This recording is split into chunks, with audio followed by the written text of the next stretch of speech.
And we return to Mr. McCauley on direct by the city.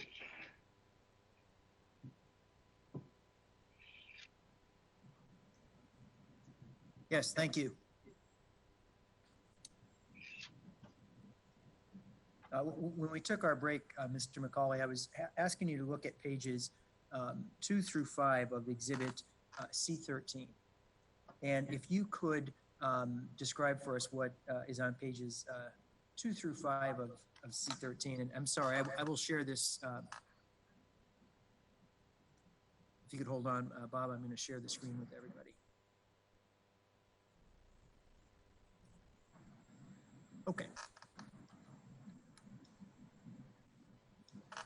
Yeah, this is page 2 of my qualifications that starts with present projects working on and goes down through the years on the number of LID projects we've worked on. And am I correct that this goes pages 2, 3, 4, and 5? That's correct. Okay. And then page 6, and just for the audience, I'll show these, page 6, 7, 8, and 9. It's the last page of the exhibit. Bob, I'll take you back to page 6, and please tell us what we are looking at there. Yeah, again, this is just more a little more detail on some specific larger projects that we've worked on over the years. The Waterfront Seattle project, the Ocean Shores projects that I mentioned earlier, and other ones we've done, the Point Ruston Master Plan LID development, the City of Tacoma and the City of Ruston did along the waterfront, and a feasibility study and LID we did for unincorporated area of Freeland over in Island County, large sewer infrastructure project study. And then Port Hadlock, Irondale, again, it was a large area in the UGA that they were looking at doing a large wastewater treatment plant and sewer line installation. And below that is a revitalization project that we worked on for the City of Tacoma in the Broadway, St. Helens area. And then lastly, last year over in Pasco, this project was interesting in the respect that they closed out this LID prior to doing the construction. So it's somewhat similar to the City of Seattle LID, where they're closing out the LID prior to constructing it. Okay, that's all the questions I have for you on C13, so I'll stop the document share. On the Seattle Waterfront LID, Bob, I'm going to ask you some questions about project scope. Could you tell us what is ABS Valuation's role been on the project? Yeah, Mark, I'm still getting a real, excuse me, I'm still getting a real bad echo. Yeah. My volume down. Sure. Try that. We're seated far across from each other here in a conference room, but still trying not to have echo for everyone. Okay, and so I apologize. We didn't notice because we have our own speakers off. I didn't notice right before the break here in Examiner Vansel that you had come back on, but we will. I'll be sure to look up more often so that if I see you come on, since I have the hearing off. I'm sorry, my speaker's off. Understood. And just for everyone's, I see some comments in the chat. Just as a reminder, as I stated in my opening statement, our breaks are going according to schedule. So we will be taking the same schedule tomorrow as well. 10 a.m. 15-minute break. That means we're done at 10:15. Noon, we take a break. We're back at 1:15 for an hour and 15-minute lunch. And then we take a 3 p.m. break for 15 minutes, back at 3:15. Be the same schedule we follow tomorrow, same schedule next Tuesday and Thursday. Thank you.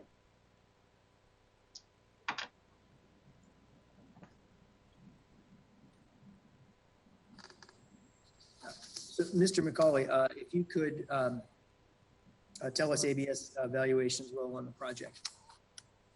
Our role in the project was to prepare a feasibility study and then a formation special benefit study and then a final special benefit study. When were you first engaged on this project? In October of 2016. Okay, and how were you engaged by the city of Seattle? We replied to an RFQ that they put out, and they hired us from that RFQ, which is request for qualifications.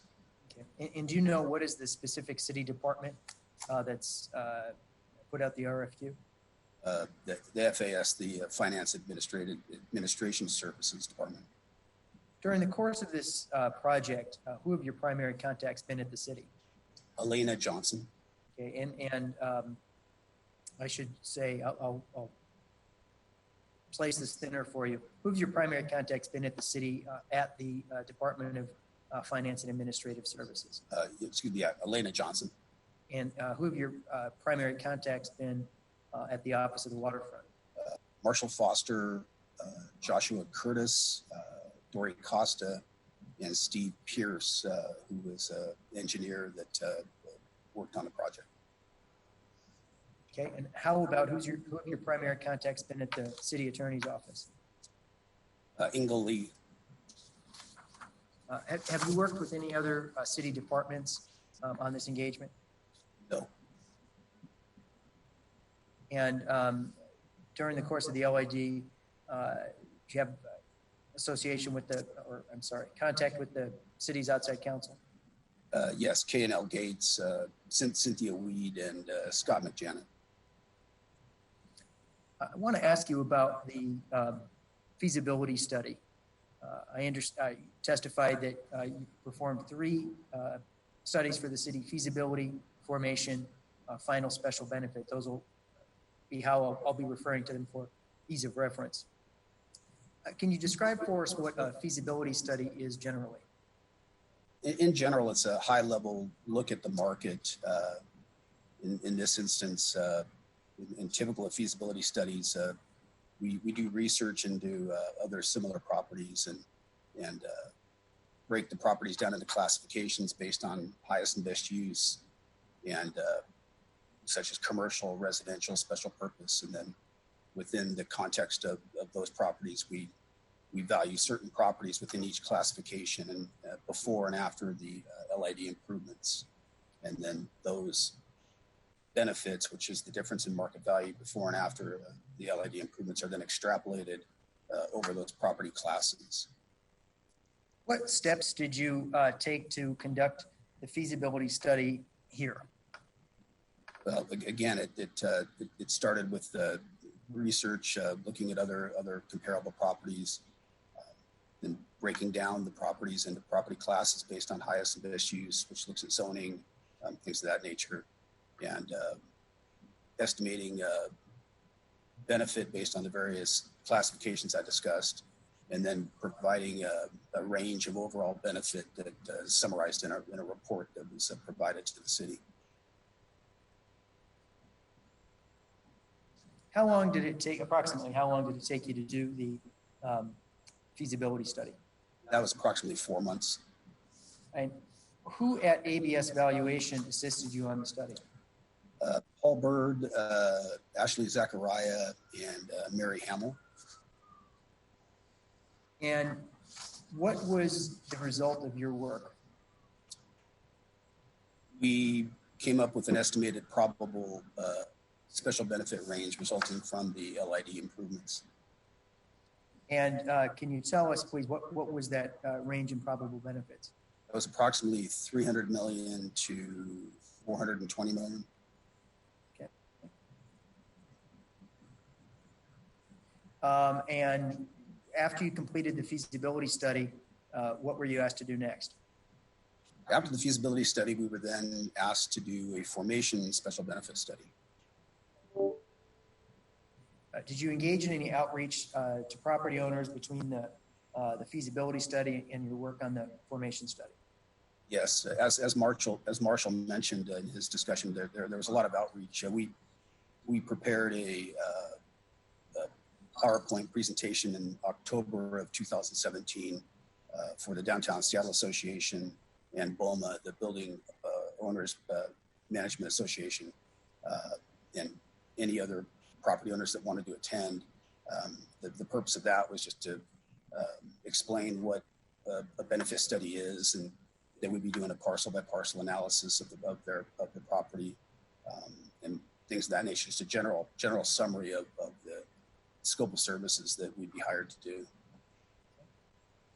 And I was able during the break, Bob, to again to try to minimize the amount of time that folks have to look at the exhibits at home, but I was able to change your outline a bit so that I don't actually have any questions for you inside of C14, but I am going to project it, and please have you identify as for the record what C14 is.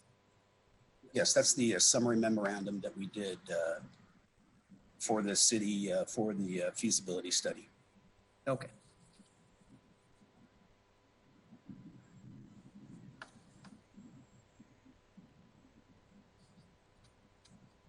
Okay, and if I understood your testimony from a few moments ago, after the feasibility study, we're asked to do the formation study. Is that correct? That's correct. Can you describe for us generally what a formation special benefit / proportionate assessment study is? It's more detailed study than the feasibility study, in that it looks at each parcel by parcel and estimates a before LID and an after LID estimate as of the same date and time to provide preliminary assessments for the city and a report summarizing our conclusions. And in this particular formation study, what were you specifically examining for the city? The specifically examined, the scope was to one, recommend an LID boundary, which was a more refined analysis than what we'd done in the feasibility study. So more detail obviously went into the report. And then secondly, again, would be to prepare a parcel by parcel analysis, examining each parcel based on their highest and best use, zoning, things of that nature.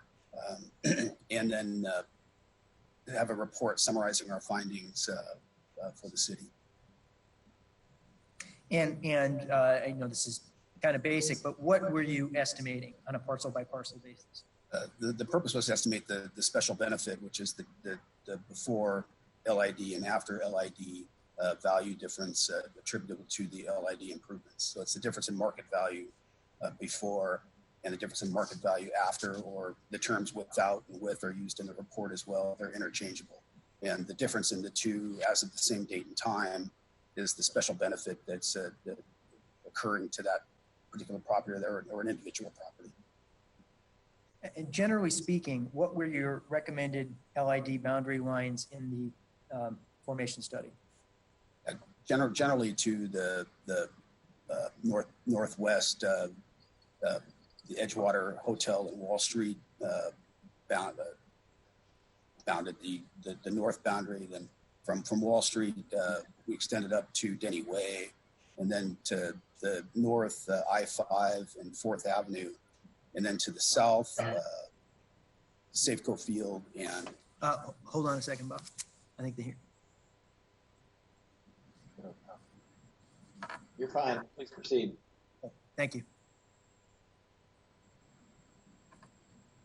Okay, Bob, you were describing the LID boundaries, I believe, or the recommended. Yeah, so Safeco Field, Edgar Martinez Drive, essentially defined the south boundary, and the waterfront, obviously the west boundary. Approximately how many properties were within your recommended boundary? Approximately 6,200, slightly more. How did you arrive at your recommended LID boundary lines? We look at the zoning, highest best use, geographical neighborhood areas, geographical areas. And then it's, really just based on a parcel by parcel analysis. And the further we move out from the LID improvements and get to a point where the special benefit just isn't measurable anymore, that's kind of where we draw the line. So we moved out from the main components, and when we got to a point where we just couldn't really define the difference between what would be special benefit and then beyond that general benefit, that's more or less how the boundaries were estimated. And who had final say on the LID boundary lines? The city council. We recommend boundaries. We never, in any LID we've done, we don't set the boundaries. We just simply recommend a boundary, and then it's up to the city council if they want to change or alter the boundaries. What types of property are within the LID boundary here? Really three main types. There's commercial, residential, and special purpose governmental properties. And then if you could tell us, I'll walk you through each of them, but starting with commercial, please tell us the type of properties that are within that commercial designation. Typically within the commercial, you have the downtown area, the high-rise office buildings, retail buildings, the hotels. And how about within the residential designation? What sort of properties? The residential sector comprises mainly the high-rise apartment buildings, high-rise condos, and number of subsidized housing units. Okay. And then your last bucket, if I heard you correct, was public or special purpose properties. What were you looking at in there? Yes, such as Pier 55, 56, the unique amenities of the waterfront, retail properties, the Safeco Field, CenturyLink Field, special purpose sports stadiums, Benaroya Hall, Seattle Art Museum, a number of churches, properties of that nature. Yeah, and where in which of those buckets does government offices fall? They would be more in a special purpose nature property. What valuation basis did you use to estimate special benefits to properties within the LID? Typically always in a complex LID like this, we'd use mass appraisal. And what is a mass appraisal? A mass appraisal is an analysis of a large group of properties.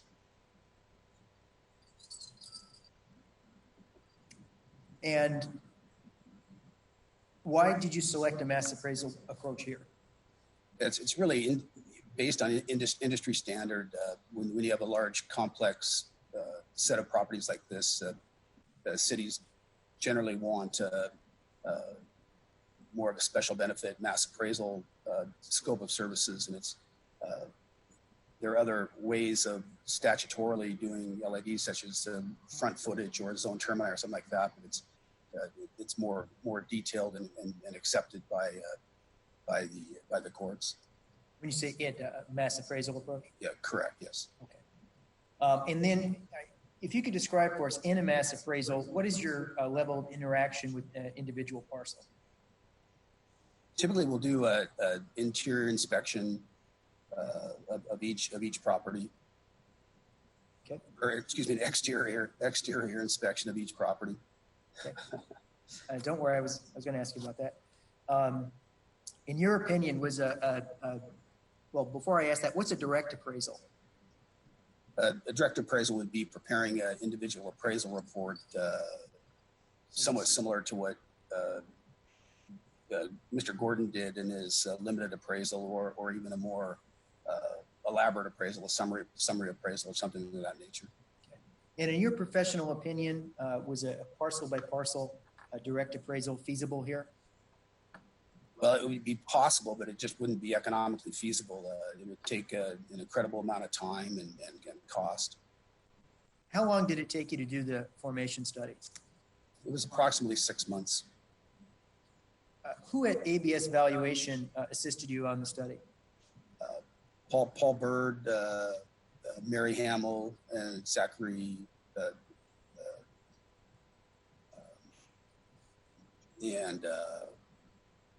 Holly Warren, who's our office manager, she helped in administrative services. Okay. Did you engage any consultants for the formation study? Yes. One of the issues we have is downloading all of the assessors data and getting it into a format that we can easily utilize. So we hired Burke Consulting to help download all of the information from the assessor's office and get it into an Excel format. And we also hired Core GIS to help us with mapping so that we had a real good basis for organizing the data and giving us a good sound start when we started doing our analysis. When you say the assessor, which assessor were you referring to? The King County Assessor's Office. Why did you use a team on this project?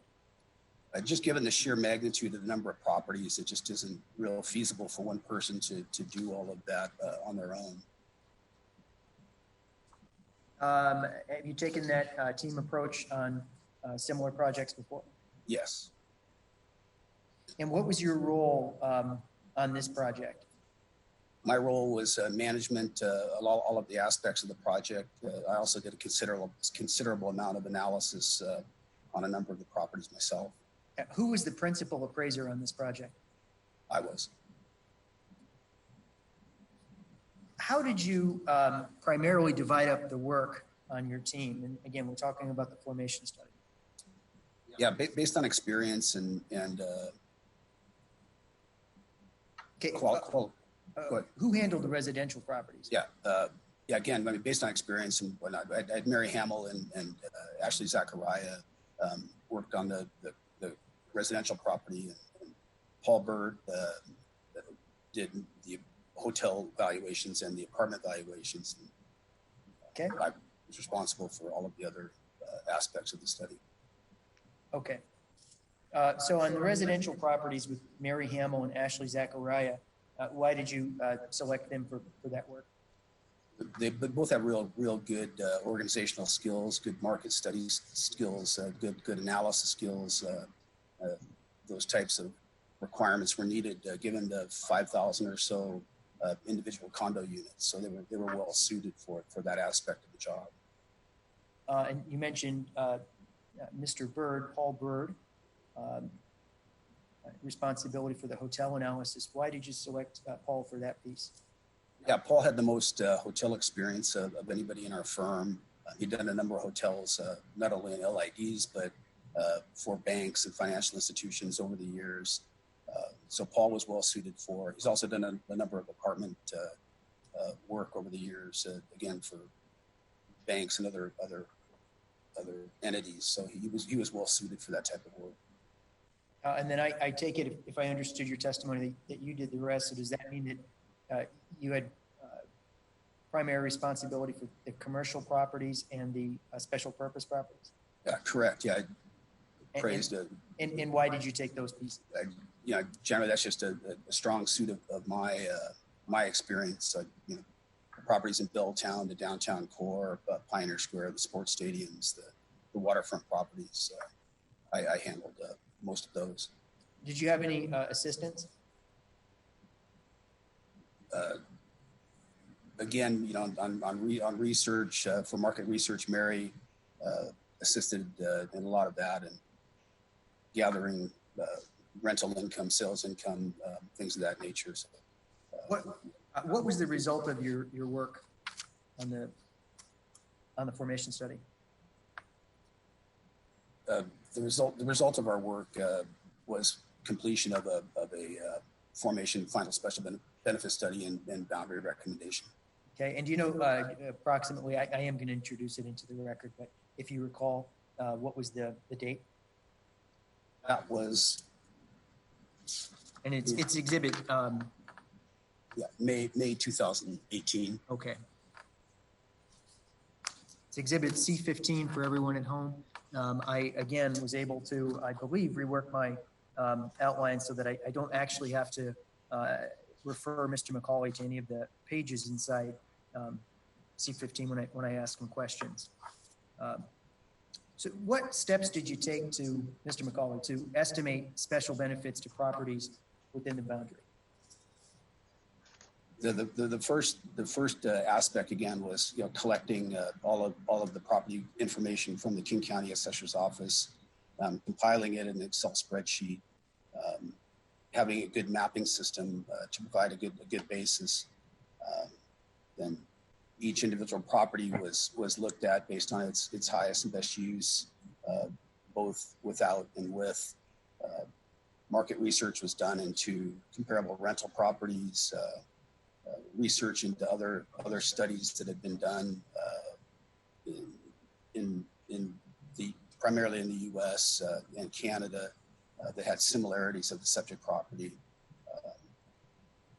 and looking at supply and demand factors, vacancy and credit loss, overall capitalization rate ranges for the various property types. So it was a very extensive amount of research that went into doing our analysis.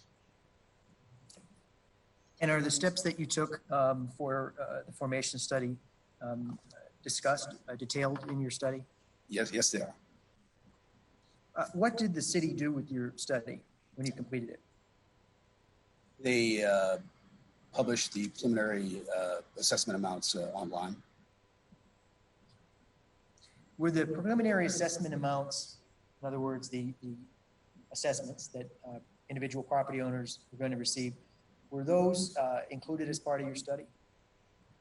No, our study just estimated the special benefit amounts. At the time, the city wasn't quite sure of the exact amount that they were going to assess the properties for the formation.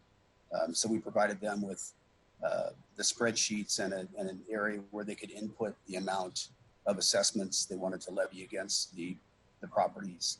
And they produced the spreadsheets for the preliminary assessment roll.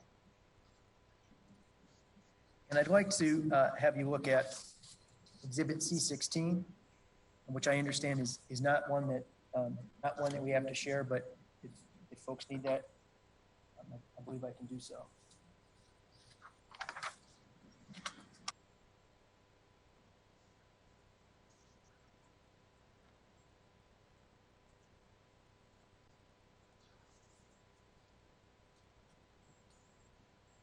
Okay, and if you could let me know when you have that in front of you, Bob. Yes.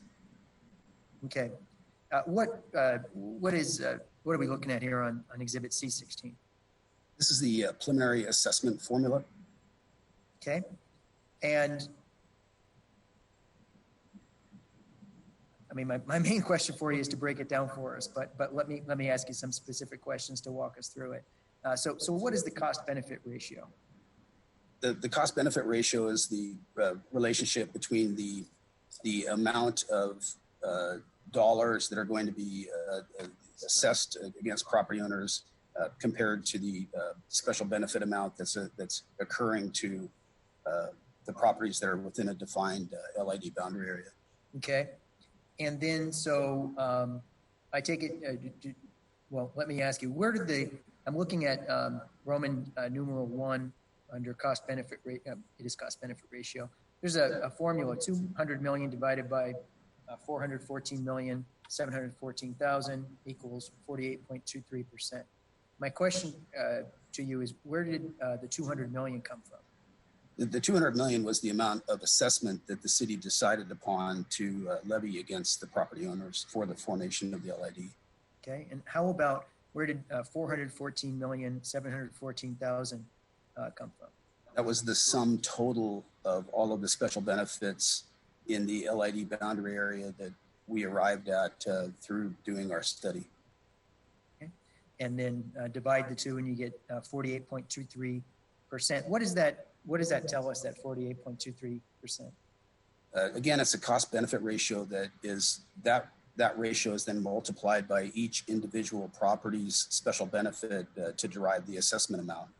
And that way the assessments are fair and proportionally allocated over the LID boundary area. So properties that have a higher increase in market value would reflect a higher benefit, a higher assessment amount compared to somebody that's benefiting less from the project. They would proportionally pay the same cost, but their assessment would vary.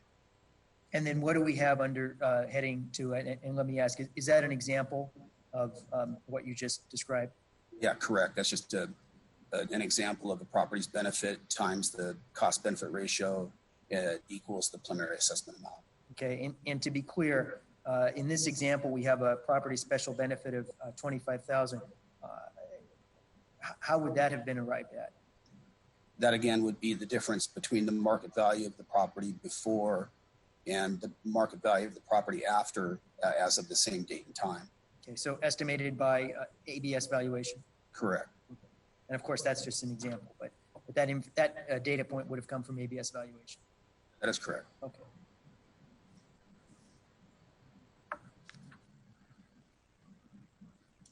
Have you used this formula that we're looking at in Exhibit C16 to recommend proportionate assessments for other LID projects? Yes, it's really an industry standard report that's been used by myself for over 30 years on every LID I've worked on. It's also been used by other appraisal firms that have done benefit studies as well. In looking at this, I understand that in the formation study, you estimated a total amount of special benefits to be generated by the LID improvements of roughly $415 million. How did you arrive at that number? It was again using mass appraisal process and doing a parcel by parcel analysis. And then the $415 million is adding up the special benefit for each parcel? Correct. It's the sum total of the 6,200 properties, the sum total of the benefit of those properties. What do you understand the city did next with the preliminary assessments? They would have sent out mailing notices to the property owners. Did ABS valuation have any role in that process? No, that was all done through the city. During the formation study, and after it's published, did you have any contacts with members of the public or property owners within the LID boundary? Yes, I mean through the process, we met with and through the city, we met with a number of property owners, such as Martin Smith, the Stadium Authority, the University of Washington, who's obviously a large landholder, and other property owners. Those are, they come to mind. Yep, sorry to interrupt. What was the purpose of those meetings? Just informational. You know, for instance, Martin Smith has ownership of one of the pier properties, and they own a number of historic properties throughout the Pike Place Market and Pioneer Square area. So obviously they're just concerned and interested in the process. Similar to the University of Washington, you know, they own a substantial amount of land downtown. You know, wanted to know the process, and ask any questions and things of that nature.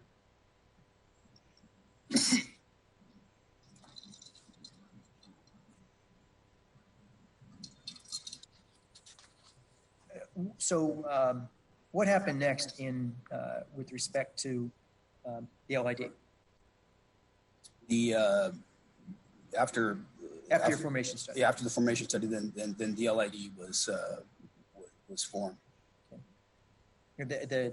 I'll just ask you, the date has come out already in testimony, but January 2019, is that? Yes, okay. Yes. And I understand at that point you were retained to do the final special benefit study? That's correct. Okay. Again, as you did for the prior two studies, first I'd like you to describe for us generally what a final special benefit study is. A final special benefit study is a more detailed study from the formation. The purpose of the final special benefit study is to, again, estimate market value of the properties before and after the LID, and estimate special benefits for each property as of a date and time in a more refined manner, and prepare a final assessment report for the city so they could start their process. When did you start your work on the final special benefit study here? I believe it was around February of 2019.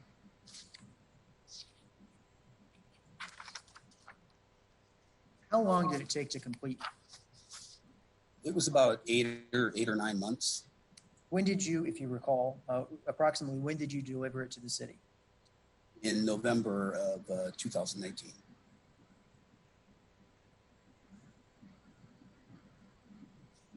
And then if you could get out Exhibit C17, Bob. Get it out myself.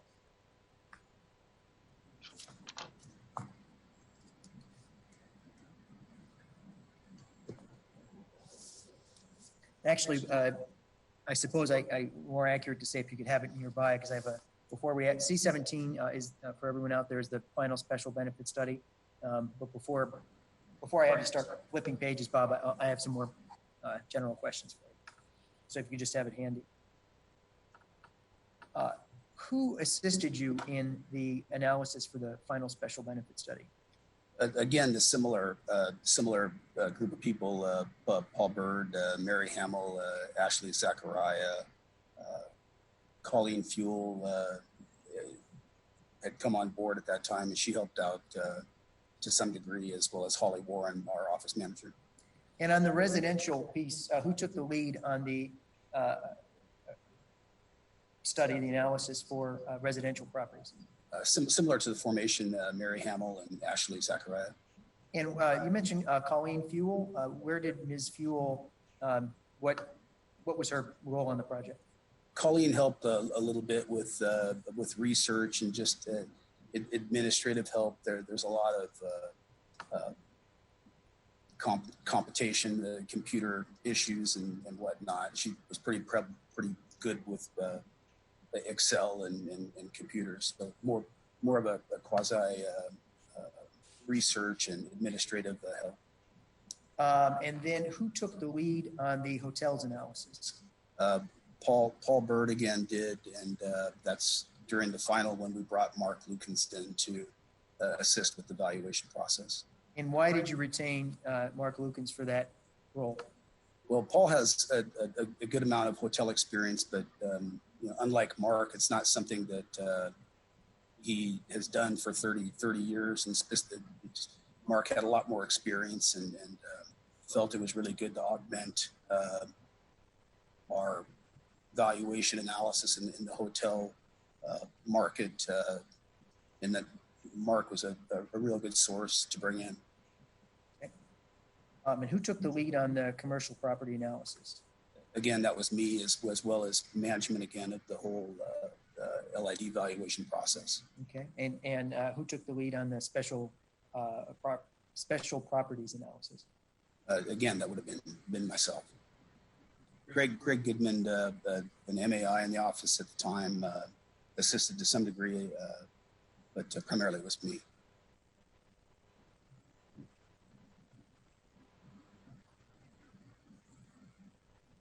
Okay. Excuse me, let me clarify that. Greg, I didn't mention Greg. Greg helped in the formation study for the sports centers and a little bit on Pioneer Square. He did not help during the final process. Greg did not do any work on the final LID study. Okay.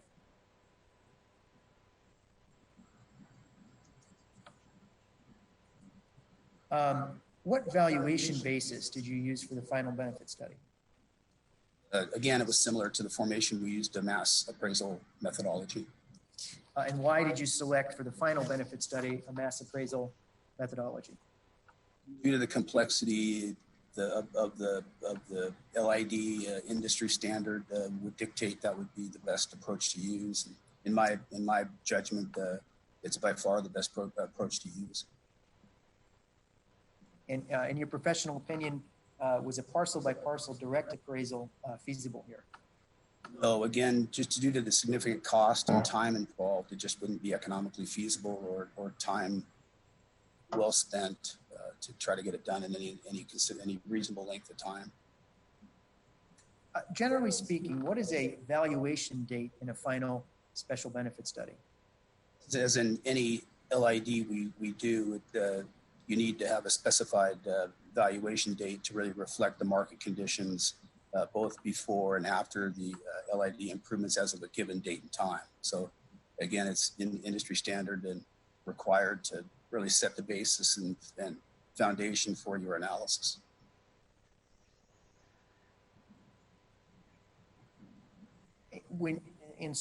Again, I'm going to ask you, I'm going to move to asking you about this particularly, but generally speaking, how do you select the valuation date for LID? In all the LIDs we do, this one's unique in the sense that it was being finalized before it's constructed. But even in many LIDs, or the vast majority of LIDs we do that are closed out after construction, construction is very seldom fully completed as of the time of the final study. So we need a certain amount of information to a high level of degree at that time to formulate our before and after values. So that date was set when we had and I felt we had a sufficient amount of detail in order for me to do my work and finalize the study. So what input does your client have in setting a valuation date in an LID? Well, they need time to prepare for when the LID's finished, so that they have a time frame where they know they can start the process to finalize out the project. Okay, but ultimately you select the valuation date? Ultimately, in this case, I worked with the city on the date. There was a lot of information that was needed in order to get to the point where I felt we had a sufficient amount of information to have and sufficient amount of detail to have both before and after the improvements. So it was a bit of both, but ultimately at the end of the day, it was my decision to have that date and time. And let me ask, what valuation date did you select here? It was October 1st, 2019. Had you considered earlier dates? We had.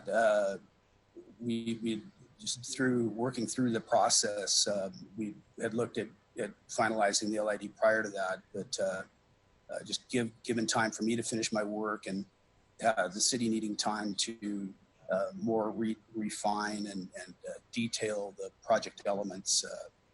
Ultimately, October 1st was a real good date to use where sufficient reliable information was available. Okay. And what level of design detail were you looking for here on the project elements from the city in order for you to value the improvements? Yeah, I would have liked to have at least 30% design on all of the elements, and that doesn't sound like a lot, but after you talk to the engineers, the 30% design is pretty advanced. So that's what I was looking for. And were all 6 waterfront LID improvements at 30% design as of October 1, 2019? No, the Promenade and I think Union Street were. The Promenade was 100% design. I think the Union Street connection was about 90%. I think the Overlook Walk was about 30% or was 30%. The Pike Place Market and the Pike Place Market area and the Pine Street improvements were slightly less than 30%. And for those that were at less than a 30% design determination, what did you do for those? I just worked with the city to get further information so that I was comfortable with the amount of detail that we had, so that when I did my study, I felt comfortable that I had sufficient information to base my market value conclusions on. And then I guess let me ask you a more fundamental question. What specifically are you looking for in terms of design detail? A real good description of the before and a real detailed description of both the before and after conditions, renderings that depict both scenarios, so that I have a good sound basis to base my opinions on.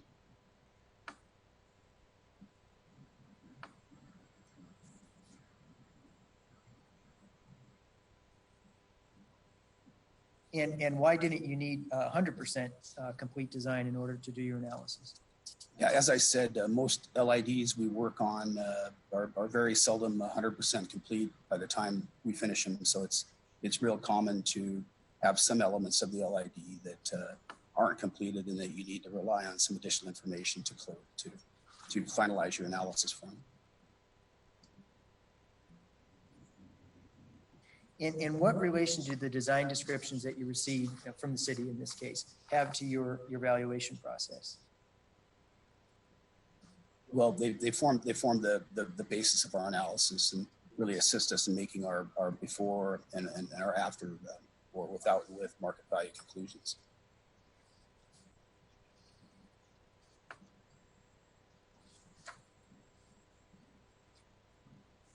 What if the project as built provides more special benefit due to design changes after you do your analysis? That wouldn't be a problem under the statutes, and it would be a good deal for the property owners. They'd be getting more special benefit. And flip side of the coin, what if the project as built provides less special benefit due to design changes after you do your analysis?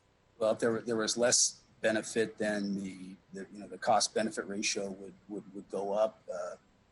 Under the state statutes, the city would have the authority to levy up to 100% of the special benefit amount against the property. So a higher cost benefit ratio would be reflected.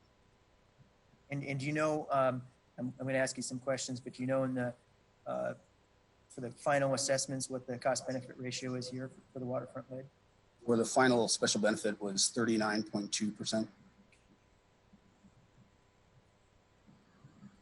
Did you memorialize the design descriptions of the waterfront LID improvements that you relied upon here for your assessment?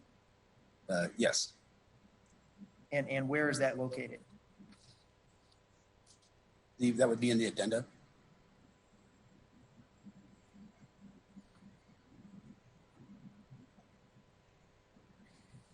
Okay, I'm going to ask you to look. I've actually marked the addenda, Bob, as C18. And I understand that that's one that I have to project. So if you just give me a moment.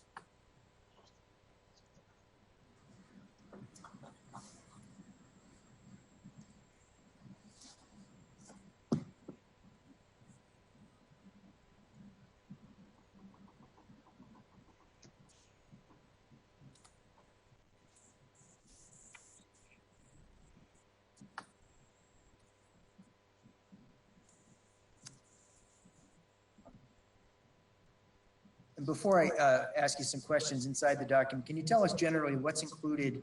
Well, first of all, addenda to what? What am I looking at in C18 here? This is the addenda to our final special benefit study report. Okay, and ABS Evaluation put this document together?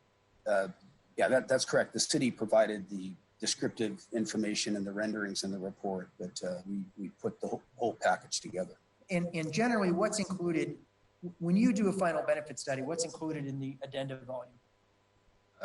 The real detailed description of the before and after conditions that form the basis of our analysis. Okay.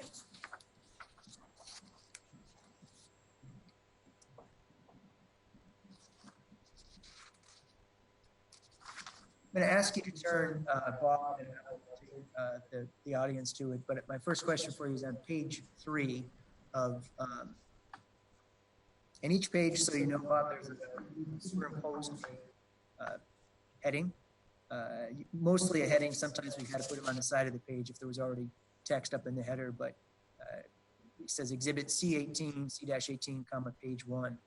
So I'm going to take you to page 3.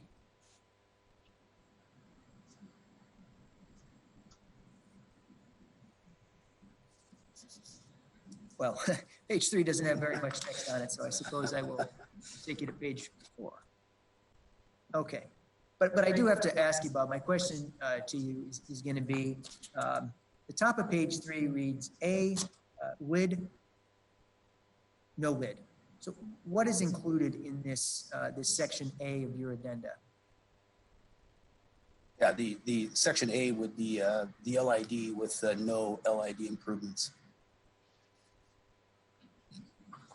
So what does that mean? I'm sorry, I'm not tracking what. Well, it would be the before market market value conditions. Okay. Okay. The before market conditions for the sixth before, LID. Yeah, the before conditions without the LID. Okay. Okay. So the no lid conditions for the 6 LID improvements. Correct. Okay. And then I'm going to ask you to look through it. Are the after conditions? So take your time and turn the pages. Are the after conditions included for the improvements as well? Yeah. Sequentially, it goes in a logical manner before and then after as you read through the various elements. Okay. And I'm not going to ask you to go through all of these, but I will. For anybody that hasn't been able to load it and is looking, I am going to have you take us through, for instance, the first one here, rebuilt / new surface roadway. That's located, Bob, on page 4. You just tell me when you're there. Yeah. Okay. And then what are we looking at in the section rebuilt / new surface roadway? Starts about halfway down page 4. What is that? In the before condition, there were certain what we call hypothetical conditions that we assumed were complete in the before condition, and one of those was that the Alaska Way viaduct would be removed, and that a new Alaska Way would be constructed between South King Street and Pine Street. Okay. In the approximate footprint of the Alaska Way viaduct area. Okay, and then I noticed that this heading before, the subheading underneath there, goes on for another page. So what are you listing there on pages 4 and 5, and it ends on page 6? What's under that before heading with respect to the rebuilt / new surface roadway? Yeah, again, this is just a real detailed description of what the before condition would consist of. So it's just going into real good level of detail of what the before condition would be.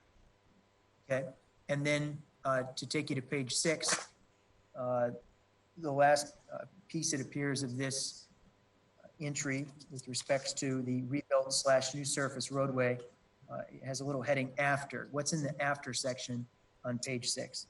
Yeah, again, that's the after condition that all of the improvements listed in the before condition would remain with the exception of additional elements. And they're listed down below that. And in this section A of the addenda, did you provide that same before and after level of detail for each improvement? The analysis considered all these elements. It was in our report. It was more summarized. We didn't go into as much detail in the report part of it, but all of these elements were considered in our analysis. Right. Now, understood. My question is in the rest, so I don't have to walk you through the rest of this section A of the addenda. Do you apply the same format with respect to the 5 other LID improvements?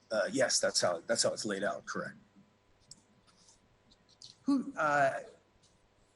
Let me ask you, so who drafted these project descriptions, the ones that are contained in section A of the addenda? Yeah, the city of Seattle did.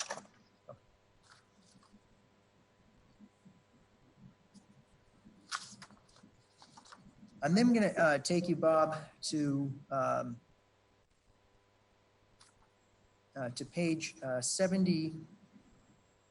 Well, if you want to describe for us, actually, after you get through the descriptions, Bob, what's in the remainder of section A? Yeah, after the discussion, there are 2 site plans that depict the before and after conditions. Okay.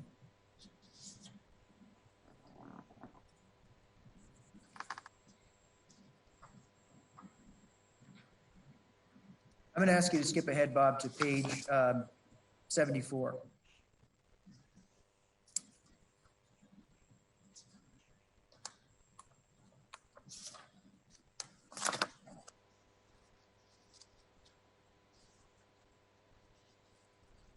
Before I ask any questions, Bob, I'm going to get the.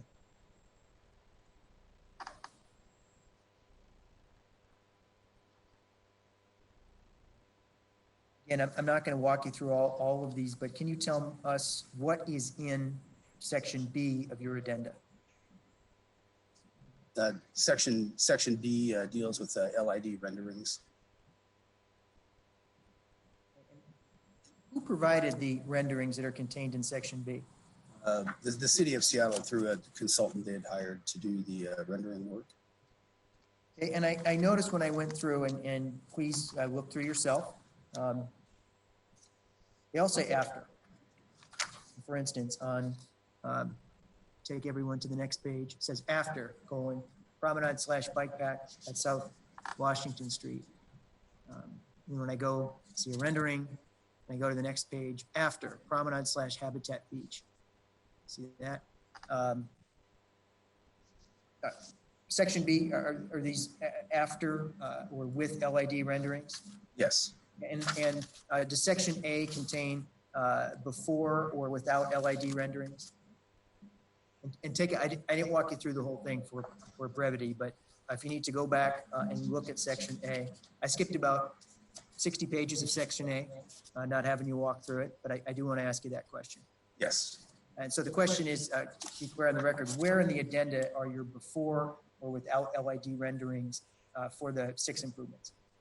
They're in section B, the LID renderings. No, for the before. Oh, the before, yeah. So the before LID are in section A, and then the after LID renderings are in section B. Okay.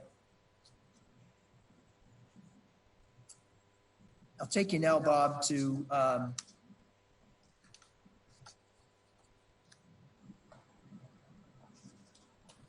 I'm going to ask you questions, Bob, on and I think I could do this in a summary fashion, so we don't have to sit here and flip through it. I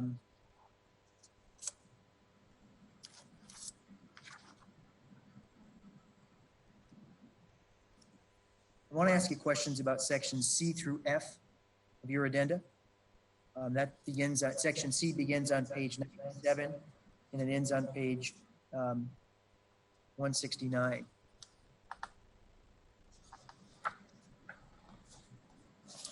Okay. Okay. And what are we looking at in section C? This is the overlook walkway. Okay, and on page 98, what do we have? That's a descriptive summary of the after overlook walk overview, the overlook walk overview. Okay. Taking you ahead, that was a 2-page document. Taking you ahead to page 100. What do we have there? Page 100 is an aerial view looking down on what will be the overlook walk. Okay. 101. Yeah, again, another view of the overlook walk. And then so fair to say this section C is, I'm sorry, yes, section C of your report, renderings and description of overlook walk. Correct. Okay, let me take you all the way back to page 2.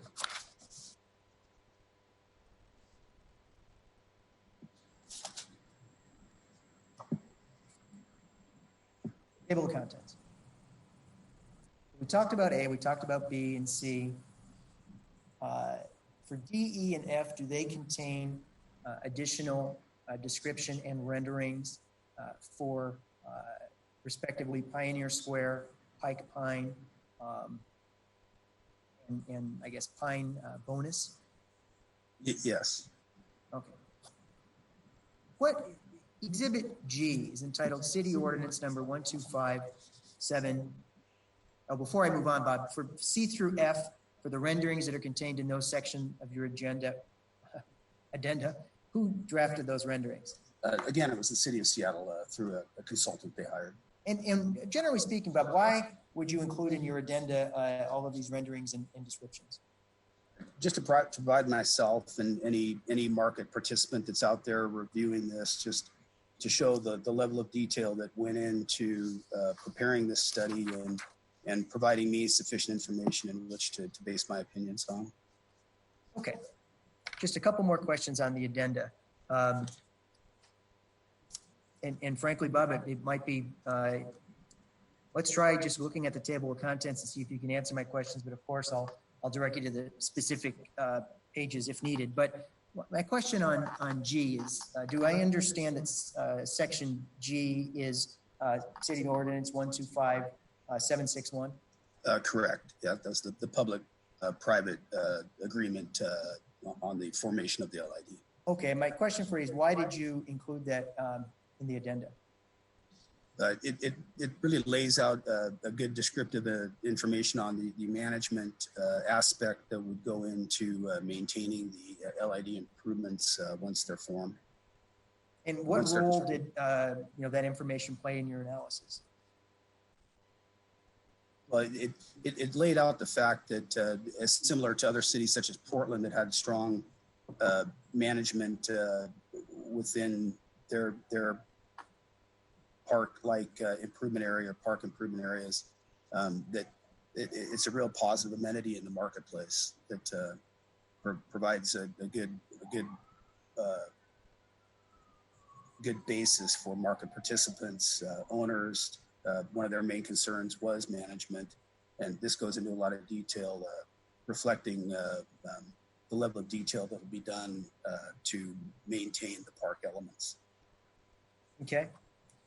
And I am actually going to take you, my recollection is that section H of your addenda, which is entitled No Lid/Lid O&M Scenarios, is very brief.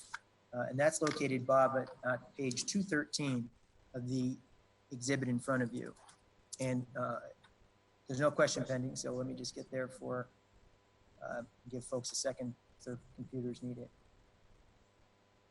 And I'll just say to folks, this is a two-page, last 2 pages of the exhibit. Take a look at that, Bob, and after you've refamiliarized yourself with it, please tell us what is included in section H here of your addenda. It just really memorializes the agreement and what will be done if the LID is constructed in the form of management, and what would be done if the LID isn't constructed. Okay. And what does O and M stand? The letter O and the letter M. What do they stand for here?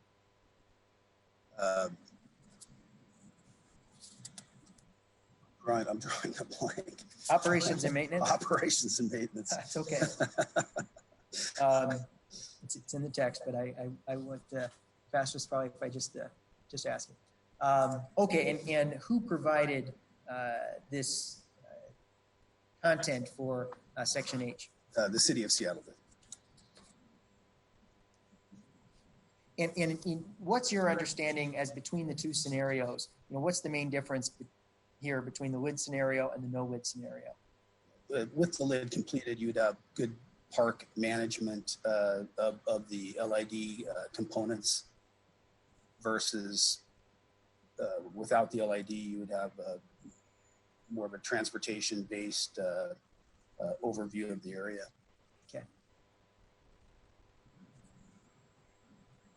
Did you use this information in your analysis? Yes, it was considered.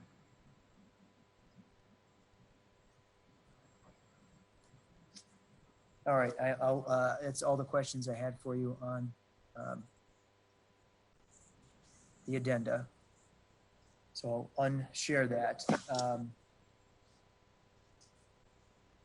And before I direct your attention to the final benefit study, which for folks at home, the final benefit study is Exhibit C17, and I am going to, unlike the prior two studies, I am going to ask Mr. McCauley to walk through that in some some depth, but we're not there yet, but just as a heads up in case you have to load it. Can you describe for us your overall approach to, I know you did a mass appraisal, but can you describe to us your overall approach to measuring special benefits in this project? In more of a general nature, or? Yes. I'll have specific questions for you, but sure. Please start, and I'll stop you and ask questions if I have them along the way. Yeah, in a more general nature, the scope of the study again was to value the properties within the recommended LID boundaries, both before and after the LID, and provide special benefit estimates for each of those properties. This was done again through a substantial amount of research into various other cities that had similar types of projects completed, review of other studies, looking again at highest best use, of updating all of the information that we had previously done, supply and demand, capitalization rates, vacancy rates, broad spectrum of all the market elements that would go into an evaluation of property. And I know it's a little awkward because we're sitting across the room for each other, but if you could look straight ahead when you testify. Sorry. No, that's okay.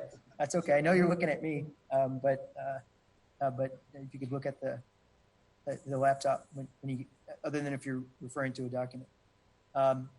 How did your approach here compare to prior LID studies that you've done? Very similar. Very similar type of market research. Obviously, every LID we do are different, but using mass appraisal techniques, limited appraisal assignment techniques, before and after analysis, very similar to other LIDs we've done over the last 30 years. When you calculated the value of a property on October 1, 2019, without the LID improvements, were you measuring its current market value?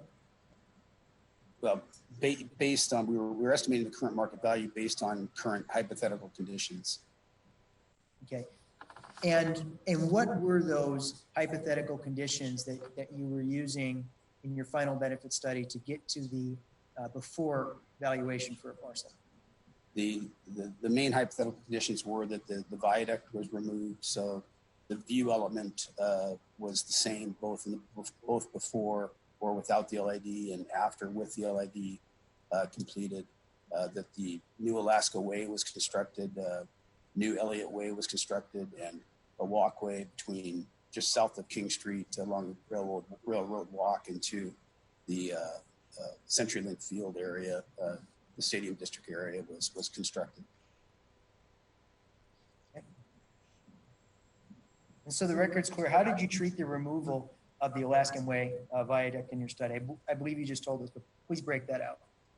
Yeah, again, in doing our analysis, we assumed that any impediment to view or noise that the viaduct would have rendered and was gone, so that the aspect of the viaduct, both in the before and in the after, we assumed it was removed. Okay. So I'm going to ask you questions, Bob, a series of questions, just so folks at home know what's coming. I ask you how you estimated special benefits for various types of properties. I'm going to start with commercial. That's what you did personally. So please describe for us how you estimated special benefits in your final benefit study for commercial properties.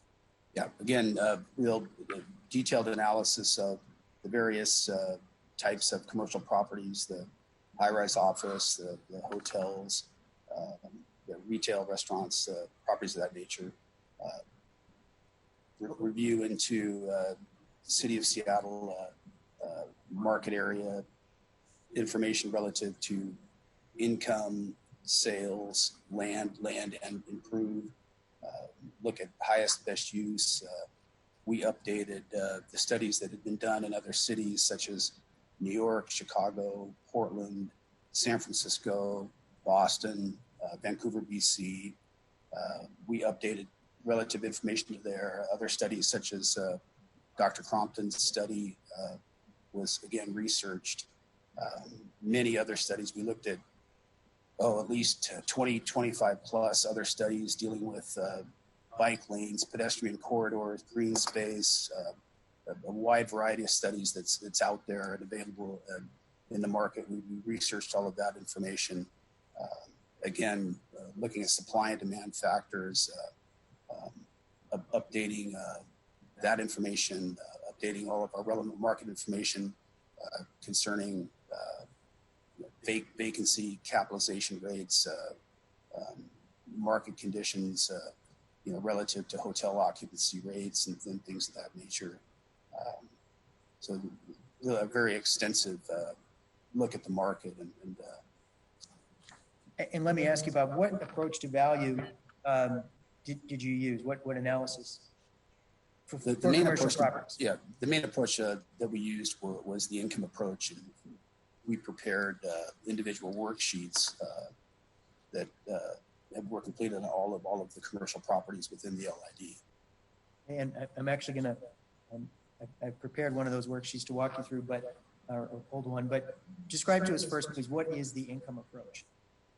The income approach is looking at the potential gross income a property can achieve. For instance, if it's an office retail building, you're looking at what the amount of office rent would be on an annual basis, and what the amount of retail rent would be on an annual basis, and totaling that, and then looking at then from there looking at vacancy and credit loss and deducting that, looking at expenses such as management, building maintenance, things of that nature, deducting those to arrive at a net operating income for each property.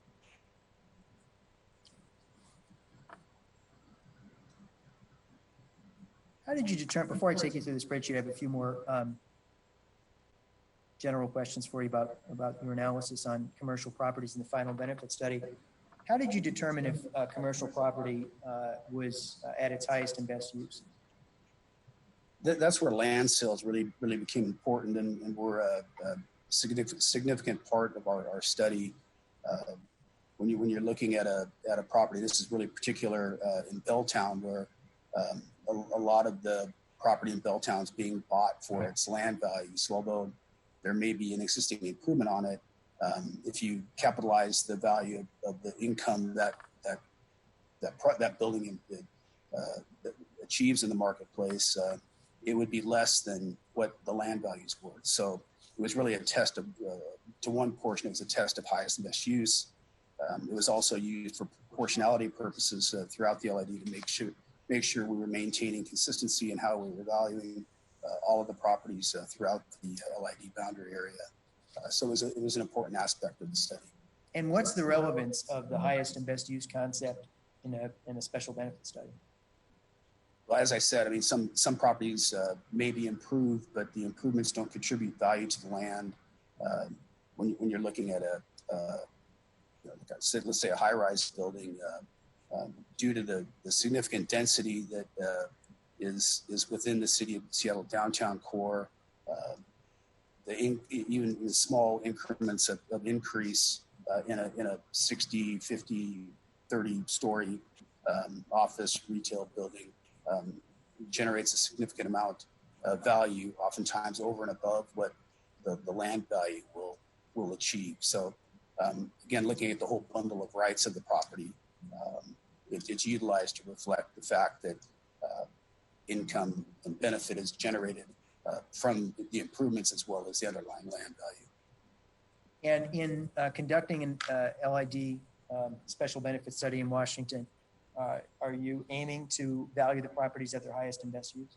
Yes.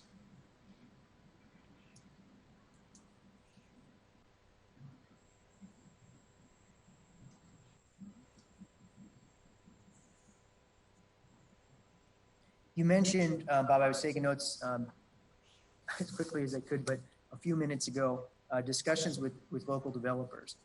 What information, I suppose, did you get from local developers with respect to commercial properties and for your valuation analysis? Yeah, anytime you're doing a large project like this, you do a significant amount of research into sales and rental And so, developers, investors that are buying, selling property in the market are interviewed. Any comparable improved property sale is confirmed and discussed with the buyer and the seller or the broker, to ascertain how the market's reacting to various factors that influence value. Okay. All right, if you could grab C19, Bob.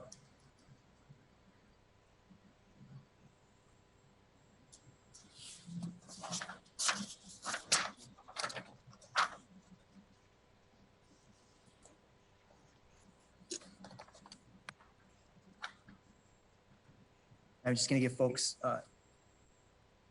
at home a moment to grab it. I can tell you, Bob, I'll ask you to, my first question to you will be, what are we looking at here? So I'll ask, what are we looking at here, Bob? We are looking at a typical worksheet that was completed for a commercial property. In this instance, the Maritime building. Okay, and who put this together? Myself and staff. Okay, ABS valuation. Yes. Okay. And frankly, I'm going to ask you to walk us through this, but let me ask you some questions to try to guide us. The upper left, top left of the worksheet, I see some text. What information is contained in the upper left corner of the worksheet? Yeah, so we identify the building name, and then below that is a map number, and every tax parcel in the LID had a map number, and that was more for our internal purposes. The map number corresponds to below that, which is the tax parcel number. We had a significant amount of mapping done, so instead of trying to put the tax parcel number on each tax parcel, we used a map number for identification purposes. And then below that, we just have some property information, the address, the zoning, the proximity to the waterfront improvement elements. If there were any previous sales, that was an important factor oftentimes. And so let me stop you there so I can understand that row that says previous sale. If I'm reading this correct, the Maritime building was sold on July 13th, 2018 for $186 million. Yes, correct. And there was a previous sale for about $30 million in 2015, and a significant amount of renovation went into the property subsequent to 2015. And then the investment company, a development company that had done that work, sold it for a pretty significant premium in July of 2018. Mr. Filippini. Okay. Mr. Filippini, could I ask? Hold on a second. If possible, could you share the screen on this one? It's a bit, I think it's an oversized document, so some of the detail is harder to read on a smaller screen. It might benefit us to have that on the share screen if possible. Okay, I think I can. Is that possible on your end? Yes, I believe it is. Okay.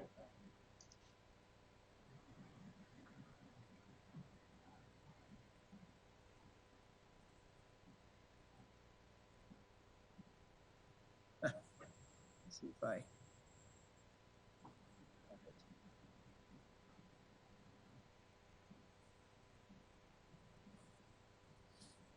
Actually, I don't know that I have this one queued up here. I only put on, I only preloaded during the lunch breaks 13, 14, 15, 18, and 22.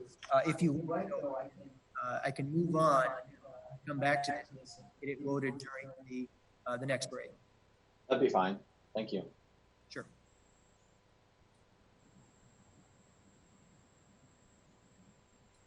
Okay, Bob. So let's set this aside. I'll come back. Just give me 1 second, Bob, so I could mark where I'm at here, so I don't forget. Okay, so let's come back and we'll go through the Maritime building after I can project it for folks at home.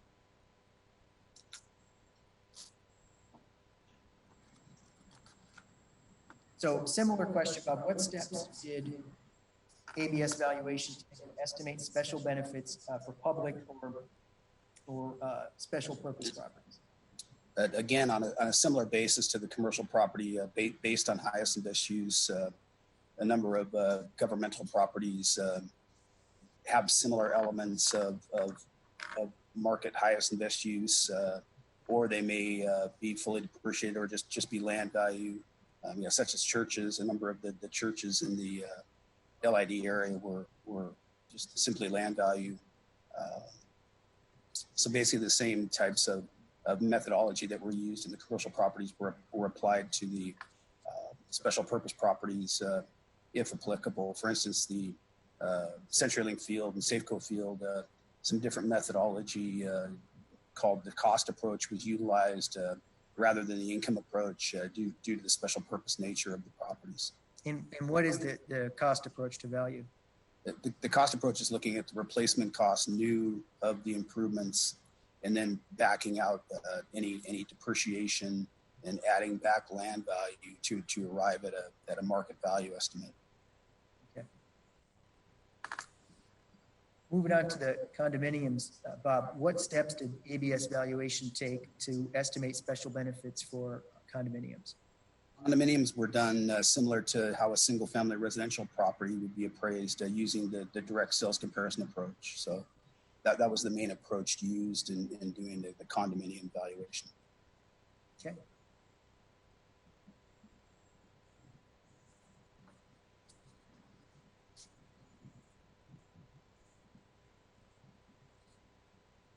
And then, well, let me ask, I guess, what is the direct sales comparison approach to value?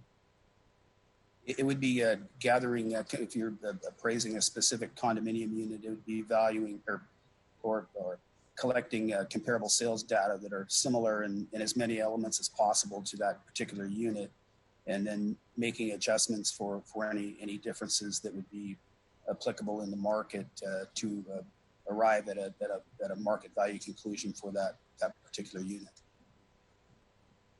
Okay. And then what steps did ABS valuation take to estimate special benefits to hotel properties? Hotel properties were, again, real similar in some context to the commercial properties, where you make an estimate of potential revenue. In hotel instances, it's looking at the average daily rate, if there's additional revenue associated with banquet, food service type of amenities, parking, any revenue sources, and then again looking at typical expenses, operational expenses, management expenses, looking at supply and demand factors, capitalization rates in the market, and deriving from that information, looking at comparable sale properties. From that information, making an estimate of market value before and after the LID improvements. And what is a capitalization rate? The capitalization rate is the relationship between the property that's sold. You look at a comparable sale property, it's the relationship between its net operating income and the sale price. So it's really a function of risk in the marketplace. Investment risk is really the measure of a capitalization rate. So the lower the capitalization rate, the higher market value is reflected, and it's really telling the market or telling an investor that there's good upside to buy this property. The revenue stream is likely to increase over time. Conversely, a higher capitalization rate may need a lot of capital improvements put into it at the time it's being purchased. So there's more investment risk. There's more capital outlay that may need to go into that investment. So therefore, it would reflect a higher capitalization rate, and there conversely a lower overall value. Generally, how do capitalization rates compare between hotels and say office or apartment buildings? Yeah, typically, the hotel market has a slightly higher capitalization rate than say an office building or retail building or apartment building, just due to nature of the industry, it's a little more risk intensive investment. So therefore it'll have slightly higher overall capitalization rates than you would see in other types of investments, particularly in the LID area. Okay, and I believe you testified earlier, Bob, that Paul Bird in your office led the analysis of hotels. That's correct. Okay.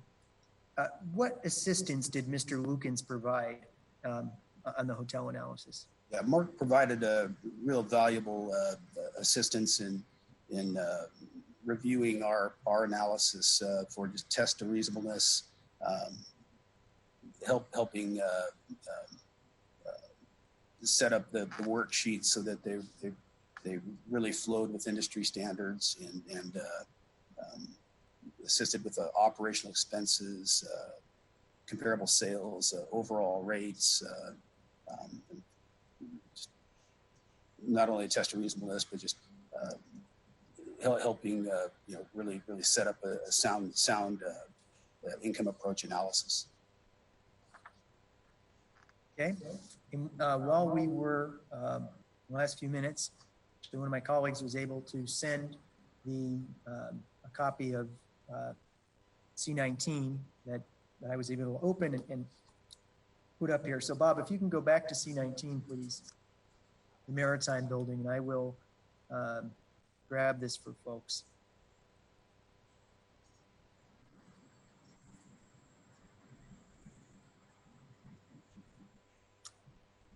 And I'm gonna increase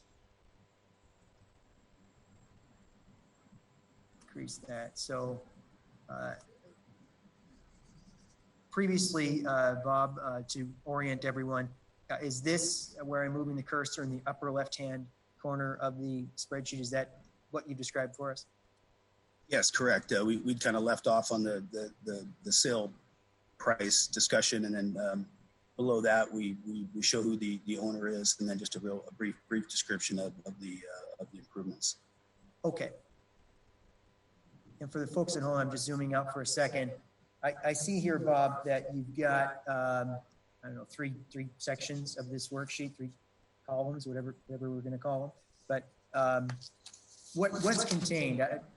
Generally, not in detail. I'll ask you detailed questions about them, but orient us, please, to what's contained in these 3 columns. Yeah, the far left column is the before or without income approach market value estimate. Okay, and what's in this center column? And then the center column, based on all the studies and research we did throughout the course of doing this study, there were 3 main market factors in the income that throughout the studies and discussions we had with various developers that really drove market value change when you were looking at the difference between properties before and after these LID improvements. So the middle column shows the difference between vacancy and rent change. And okay, and you labeled that, Bob, scenario A? That's scenario A, correct, yeah. Okay, and then scenario B, this last column, what do we have? Yeah, again, as I discussed, capitalization rates are very important in the market, and that was another main driving force of differences we saw in the market between before and after improvements such as were constructed for the LID. And so we also showed a capitalization rate change to reflect the market perception of the after condition. Okay. So we had two after condition scenarios. One looking at a rent change or vacancy change, and in some cases the rent may have changed and the vacancy didn't change. It just depended on property location where it was at. And then the second scenario looking at an overall rate change. So within the overall rate change, overall cap rate change. The overall cap rate change. The overall rate is another term for a capitalization rate. Okay. I'm sorry, I should have. No, that's okay. Used to saying it just comes out. But yeah, so a capitalization rate can also be defined as an overall rate. Okay. They're synonymous. So if you go back to the capitalization remark, so Yeah. It, as you can see in the middle section, the income and vacancy will change from our before analysis. In the capitalization rate section, all of the before income and expense information is the same. The only element that's changing is the capitalization rate. Okay. And again, the source for all of the non-changing data in scenario A and scenario B, that's contained over here on the left in the before That's section of the correct. sheet? That's correct. Yeah. Okay. So let me ask you, I just have a few questions here for you on scenario A first, in the center of the page. And what are you estimating would occur in this scenario? Yeah, in this scenario, we're looking at as we did with all of our worksheets, to help provide us with a probable range in market value change. We're looking at in the context of the retail. And this improvement had both retail and office components. So we're looking at the context in of the retail and office components. Just looking at an approximate percentage change that would be reflected from before to after the LID. So this is we're saying the low end rent would go up about 2.5%, the high 3.25% for the retail and for the office. And did you, how did you arrive at those percentages? Really just market based, looking at the other studies we've done, looking at other cities and how the market reflected change due to the implementation of projects similar to the subject that had similar elements to the subject with open space, walkways, bike lanes, streetscapes, things of that nature. This particular property, the Maritime Building, is located right down on the waterfront. It's got a real prime location, and that's why it has a high increase in change in value just due to its location before and after the LID improvements. And so, if I'm reading this correctly, Bob, you're estimating an increase in retail income of $1,018,194 on the low end, and $1,025,644 on the high end. That's correct. And then those are translated into percentages. Correct. Okay. And why provide the percentage? I see they're highlighted. Why provide the percentage info? Yeah, just for ease of reference for anybody looking at it, just so that they don't have to get out a calculator and do the math. It's just it's shown there for them. Okay. And then scenario B, entitled overall capitalization rate changes. I've moved the screen over. What are you estimating would occur in this scenario? Yeah, in this scenario, we're looking at a capitalization rate change from the before, which was the cap rate in the before was 4.45% to the after of 4.4% to 4.35%. Okay, so again, you have a low range and a high range? Correct, yes. Okay. And what data or research did you rely on to reach that? Again, it's looking at studies, looking at other comparable sales in the marketplace, location change differences, looking at the probable investment risks. So it's really just based on our judgment at the end of the day, but based on looking at other sources. So I see, Bob, the cap rate, as you said, show folks at home in the before, you have it as 4.45. I have my cursor here, and then the after, you have a low of 4.40 and a high of 4.35. What does that tell the reader that your cap rate is decreasing? That tells the reader that our perception of this property from an investment standpoint has a greater upside for revenue increase, for a net operating income gain. The market would perceive it in that way in the after condition. just having greater upside than it would in the before condition. And that's even on the low, that's true even on the low estimate with the cap rate change? Correct.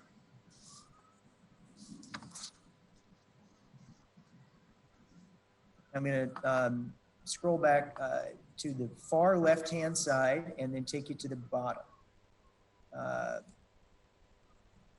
I'll call this a table, Bob, but it's entitled Special Benefit Summary, contained in the lower left-hand corner of the spreadsheet. And if you could please tell us what you're doing there. Yeah, again, so this is just a summary of all of the scenarios we've looked at to, as we did in all the properties within the LID, we didn't just take a percentage and apply it to a particular property. We looked at the market value differences in a range and made an estimate based on that range of what we felt the market value difference would be for the particular property. So the far right column where it shows percentage change, those are the overall percentage changes that are indicated by each of those scenarios.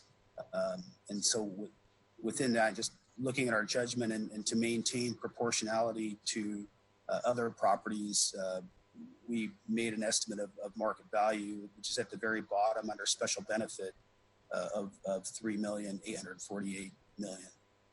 Okay. Okay.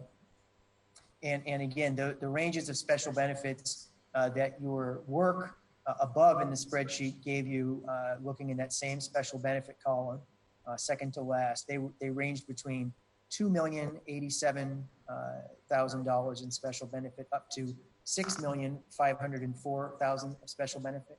That's correct. Okay. And then I believe you said you exercise your professional judgment to select among those scenarios to arrive at $3,848,000. That's correct. This property was interesting too, because when, and it's a good example because when we did the formation study, this property was under construction, and it had a significantly lower benefit and therefore assessment amount. So I think the benefit change, or the benefit and assessment change from our formation study to our final study was, I know the assessment amount was close. The assessment amount change was close to $1 million in this case. $1 million more in the final benefit study. Correct. Yeah. Okay.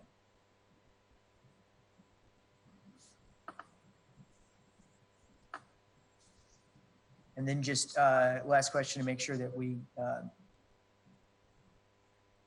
have it in terms of the total estimated value for the Maritime building. Without Woods, this is the third column, Bob, from the end, still in the special benefit summary table. You had a before total estimated value of $185,586,000. And then below that, you provide four, according to your four scenarios above, total estimated value. You summarize again at the end, and you came up with a with lid total estimated value of $187,434,000. That's correct. That's correct. Thank you. Okay.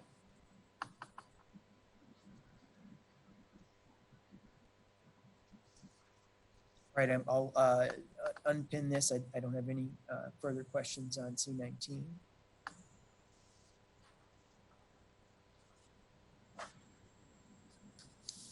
Okay, so you prepare your final benefit study, Bob.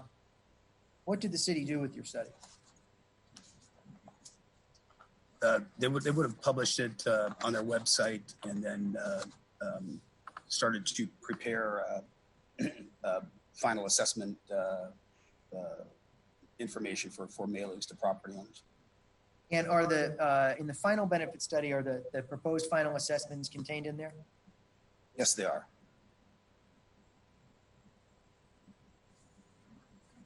How did you calculate, once you had estimated special benefits for each property, how did you calculate the individual property assessments? And let me ask, ABS valuation did that in the final benefit study? That's correct. In this case, we had a specific amount that the city knew they were going to levy against the properties. So these calculations were run internally by our firm and contained in the report that we submitted to the city. And then they in turn had that information and produced the mailings to the property. Okay, and I'm going to ask you to look at C20, exhibit C20.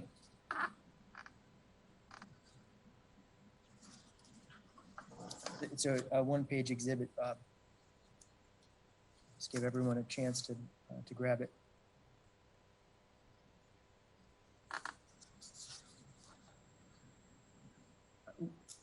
What are we looking at in exhibit C20? What is this? This is the similar formula that was utilized in the formation study, but it's done again for the final assessment role. And were there any differences between the preliminary assessments and these assessments? Yes. And what were they? There was a higher special benefit estimate of 447,908,000 compared to about 415 million in the formation, and the amount to be levied against the property owners was 175,500,000 versus 200 million that was being levied in the before LID assessment, which would be the formation LID assessment. Okay, and who, again, for the record, how do we get who determined a total special benefit in the formation study of 447,908,000? Yeah, that was us. ABS valuation determined that, and again, it's the sum of all the special benefits for the 6,200 plus properties that are in the LID. And where did the 175,500,000, the total amount funded by the LID, where did that come from? That was provided to us by the city. Okay, so if I understood your testimony, the total amount of the LID funded by the LID went down. The total special benefit measured by ABS went up. Dividing one into the other, we get a cost benefit ratio of 39.2%. That's correct. And do you recall, was that down from the cost benefit ratio in the formation study? Yes, that's lower. So another way of looking at that ratio too is that for every 39.2 cents of market value increase, it's costing you $1. So it's kind of another simplified way of looking at it. Okay, it's costing the property owner 39 cents on the dollar, yeah. For every dollar of special benefit increase. Correct, yeah. Okay.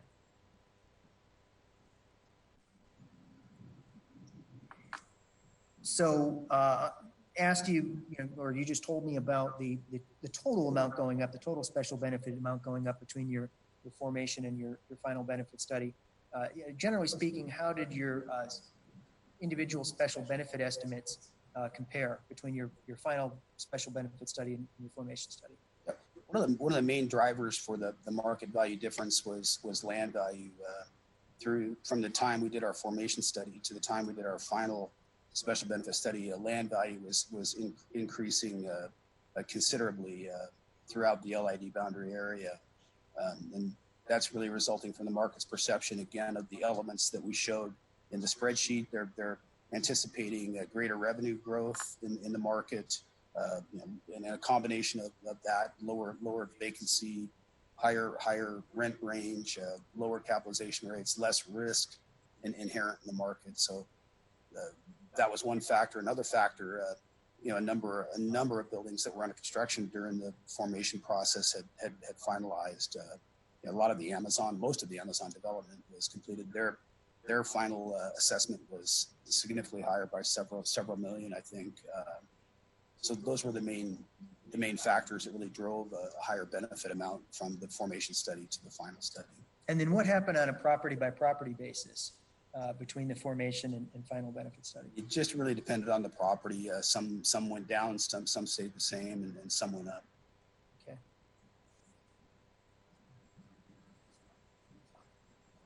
I see, Bob, we only have 1 minute, at least according to my clock, before 3 o'clock. I would ask you to get out C17, that's the final benefit study. And then for the folks at home, I will be spending some time on exhibit C17.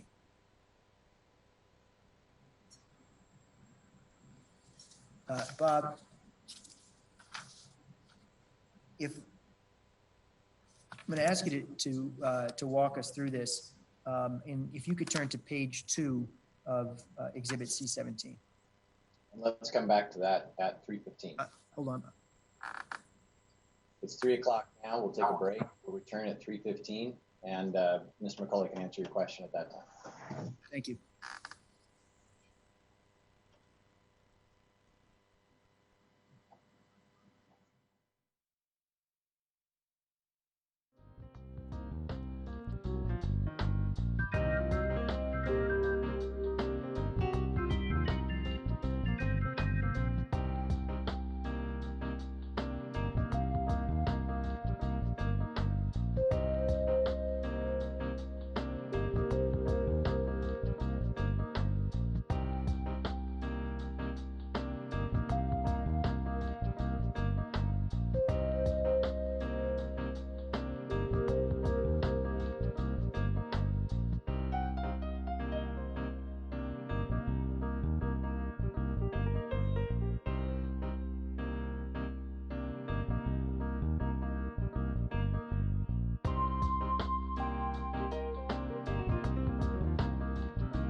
Why?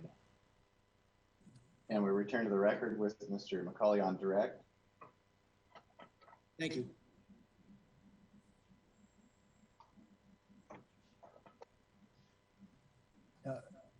Bob, we were just about to look at Exhibit C17.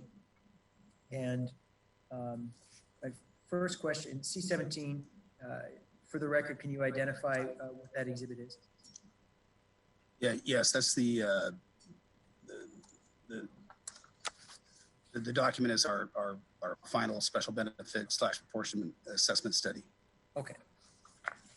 And if you could turn to page 2 of C17, and every time that I give you a page number, Bob, because I am going to spend a while walking through this document, I'm always going to be referring to the very top where my team has put those, Exhibit C-17, page 2. Just so you know that. So if you could look at page 2 of Exhibit C-17, what is that? That is the transmittal letter to the city from the report. Okay, and what's included in that? The transmittal letter is kind of a brief summation of what we did, the reporting requirements, USPAP, the Uniform Standards of Appraisal Practice that we followed in the process of completing our study. It does a brief outline of the project, the methodology we employed, brief discussion of the scope and really the elements of the study that we thought were important for a reader to understand that what they were going to see when they got into the report. So kind of a brief summary of the process that we went through in completing the report, and also a summary of our conclusions. Okay. Now I'd like you to turn to page 11 of Exhibit C-17.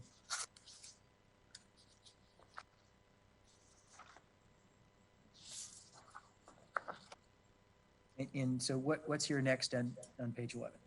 That is the table of contents. Okay. And I'll just ask, does that show what's in your report and its addenda? That's correct. Okay. So after the table of contents, and that starts on page 15 of your report. So please turn to page 15 of Exhibit C-17.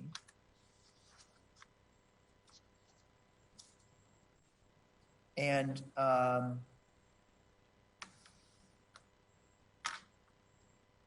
this is for the folks at home, this is a small, it's a spreadsheet, and I am going to ask Mr. McCauley some questions. So if you can give me a moment, Bob, I will. I'm going to try to share this with everyone. And then I'll turn it off after I ask you these questions.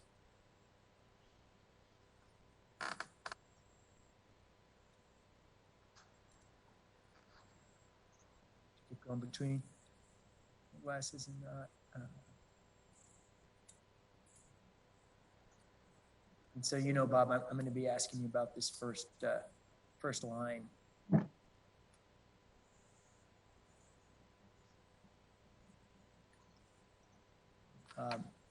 Can you read that, Bob? For page 15 of Exhibit C-17? Yeah, the first line. Well, first, my question for you is what I haven't shared it. What is this? I could tell you this is from pages 15 through 27 of Exhibit C-17. What are we looking at? Yeah, this is the spreadsheet that was compiled that summarizes our evaluation conclusions without and with the LID improvements, and reflects the benefit and assessment amounts to each tax parcel. And which parcels are included in this particular spreadsheet? Which types of I'm sorry. Not all of the, what types of properties were? Yeah, these were the pages you mentioned specifically deal with the commercial properties. Okay. And now I would like to direct your attention to this. If you could walk us through that first row. And folks at home, need it bigger, let me know, but I'll ask you to start over here, Bob, on the far left. And first row, looks like it's called the Edgewater Inland for property name. And I'll scroll over I'm going to blow it up even more so people can see, and then I will move the screen over so they can follow you. But starting in this first far-hand left column, if you could tell us what that is. Yeah, so the far left column is the map number, which I mentioned before that for each tax parcel number, we have an identified map number for our internal informational purposes when we were doing our study. Okay, and then how about the next column? Yeah, so the next column is the King County tax account number, which corresponds to the map number.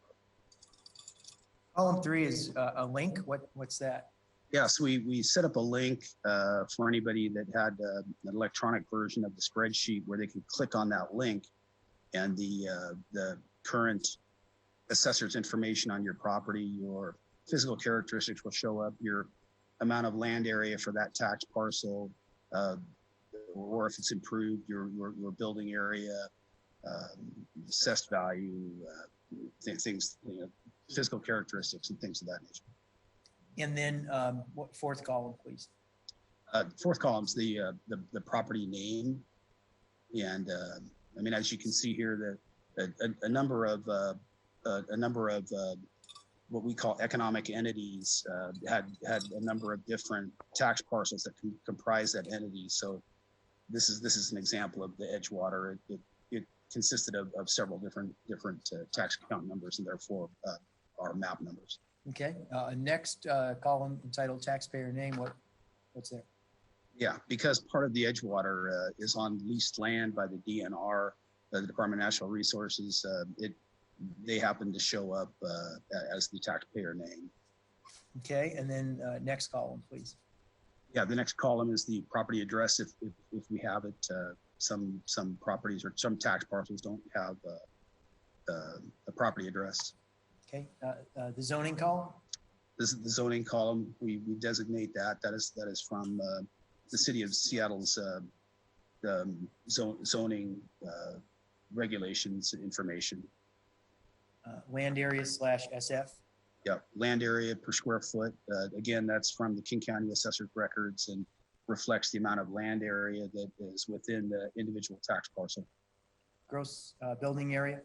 Again, from the King County Assessor's records, if there are any improvements on an individual tax parcel, that is indicated there. And what is net building area? Tell the reader. Yeah, oftentimes in valuing commercial property, you'll have a gross building area and a net rentable area, and typically the market is basing their investment decisions and their rental structure and things of that nature on the net building area. So we included that rather than putting both the gross building and the net rentable area on the spreadsheet. We just condensed it to the net building areas. That was more relevant. Our individual worksheets that we went through go into more detail. They'll show both the gross building area and the net rentable area. But we just use the net rentable area in this case. Okay, and then what's the highest and best use without LID? What does that tell us? Yeah, it's just a brief description of without the LID and with the LID, what the just a brief summary what the highest and best use would be. And who made that determination? So for instance, row 1 says the entry here is commercial use. Who made the determination that's the highest and best use of that parcel? Yeah, that would be our ABS valuation conclusion. That's not from the King County Assessor does make they have a use category in their assessment information, but the terminology here in this spreadsheet came from the ABS valuation. Okay. next column is entitled Market Value Without LID. What is that? Yeah, yeah. Again, as shown on the worksheet, that would be the market value conclusion that we derived, but without or before the LID improvements are in place. Okay. Highest and best use with LID column. What is that? Yeah. Again, that's generated by our firm and shows what the probable highest best use is with the LID assumed completed. Okay. How about market value with LID? Again, as shown on the worksheet, and that's our market value conclusion, assuming that the LID improvements have been constructed and are in place. Okay, so for this particular parcel, you showed a market value increase with the lid. To get that, one would subtract out the market value without lid from the market value with lid. Yeah, correct. The special benefit amount is the difference between the market value with and the market value without the LID. Okay, and then you've got a special, and so here it was $24,000 for that. Correct. Yeah, for that particular tax parcel. Yes. Okay, and then a special benefit change. Yeah. A percentage change. Yeah, and this was not an input.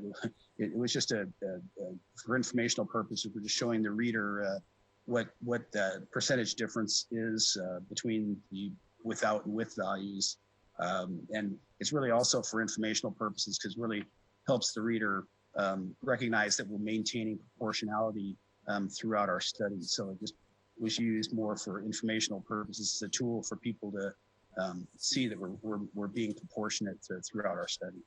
Okay, and then the total assessment for this parcel, $9,404.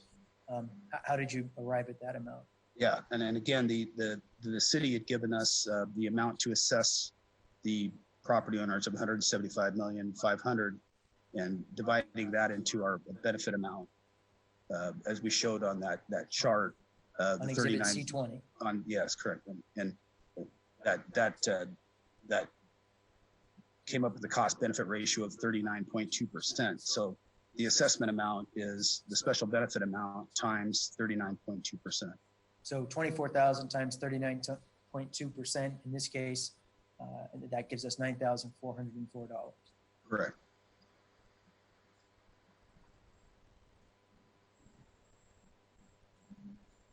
And then one more question about this spreadsheet for you, Bob. I believe it goes down to page 27. So if you could, I think you're following on a paper copy there, or perhaps you're looking at the screen, but I'm going to bring the audience to page 27. Oh. No, it's because I have it so large, sorry. Okay, what I'm trying to direct your attention to here, Bob, is this table at the bottom here, bottom right-hand corner, entitled Totals / Rounded. This is looking on page 27 of exhibit C17. Do you see that? Yes. Okay, and what, if you could hold on a second, I can't see it from where I'm sitting, but I'm going to blow it up for folks. What did you put in there? Yeah, so as I know we're going to discuss, but we did two separate, due to the magnitude of parcels, 6,200 and the different types of uses, we did one spreadsheet for the commercial properties and then a separate set of spreadsheets for the 5,000 or so residential properties, and if they had some associated commercial use within the condominium complex. So this chart is a summary of our special benefit findings for each of those elements. For what we call all the other properties are primarily the commercial properties in the LID, and then above that is the residential condominium and associated retail properties. So it's a summation of the benefit of both of those different spreadsheets. Okay.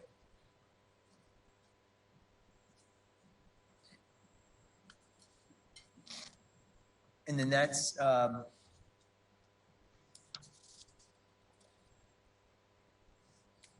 it's a good segue, Bob, if, starting on page 28. And I'm not going to ask you to walk through this, but I'm starting on page 28 of the exhibit is, well, let me ask you, what starts on page 28 of exhibit of your final benefit study? Yeah, that's the other set of spreadsheets that I mentioned that reflect all of the residential and if the condominium had any associated commercial retail property, which a number of them did. It's a summary real similar to what we did for the commercial properties as far as the upper categories, the map number, the parcel number, the link, and the property name, and those the before and the without and with values and the benefit and assessment amounts. So it's the same format, but it's just dealing with the residential, condo, and associated the commercial property summaries.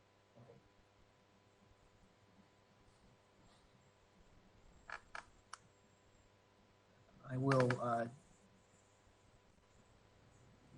stop sharing, Bob, or unpin this document as I'm done with those spreadsheets, but I would like you to turn to page 107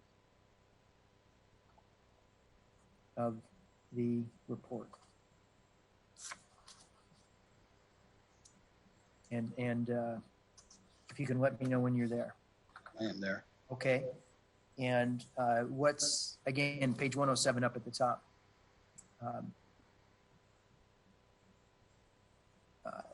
This immediately follows the second spreadsheet you mentioned, the condominiums, goes all the way to page 106. So I'm taking you to the next section of your final benefit study.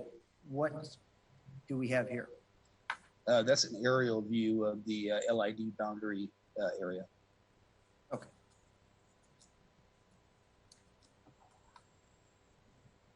You know, this might, it's one of the last, well, we'll see. I just want to make sure folks at home can follow us.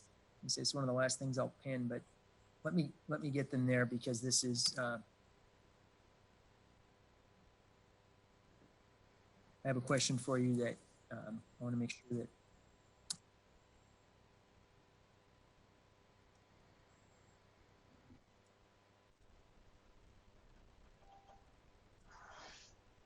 and I'm not going to walk you through every all of these visuals, Bob, but I do want to ask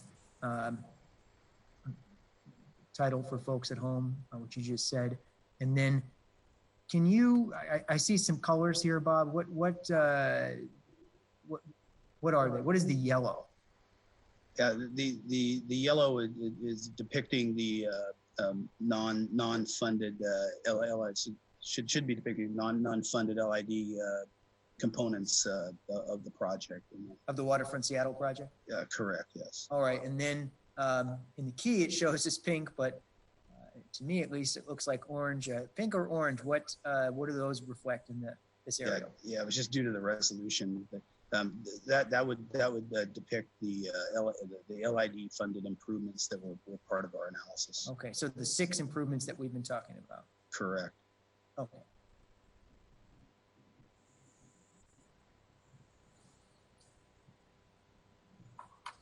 Bob, if you could turn us, again, I'm not going to have specific questions for you, but I just want you to identify page 108, next page of Exhibit C17. Tell us what that is, please. Yeah, that's the zoning map that depicts the various zoning classifications within the LID boundary area. Okay, and I believe you said earlier that the zoning classifications come from the city of Seattle? That is correct. What's the third visual you have here on page 109 of Exhibit C17?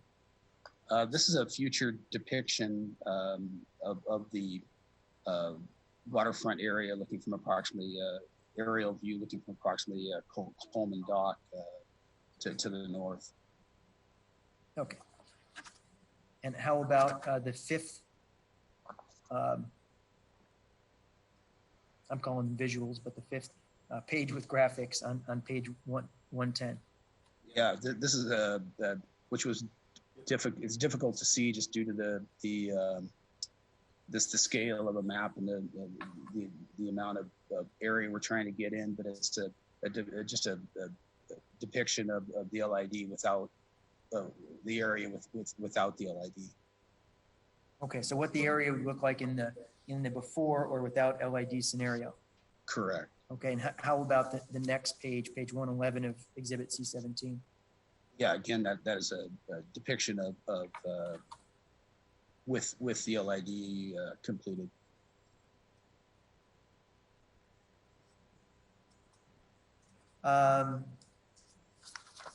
Okay, then I'm going to ask you to turn the page to page 112. Yeah, I just wanted to mention too, Mark, that both of these don't include all of the LID area for they don't include all the Pine corridor or all of the Pike Place Market area, just due to the scale of the map and whatnot. It just didn't fit in there.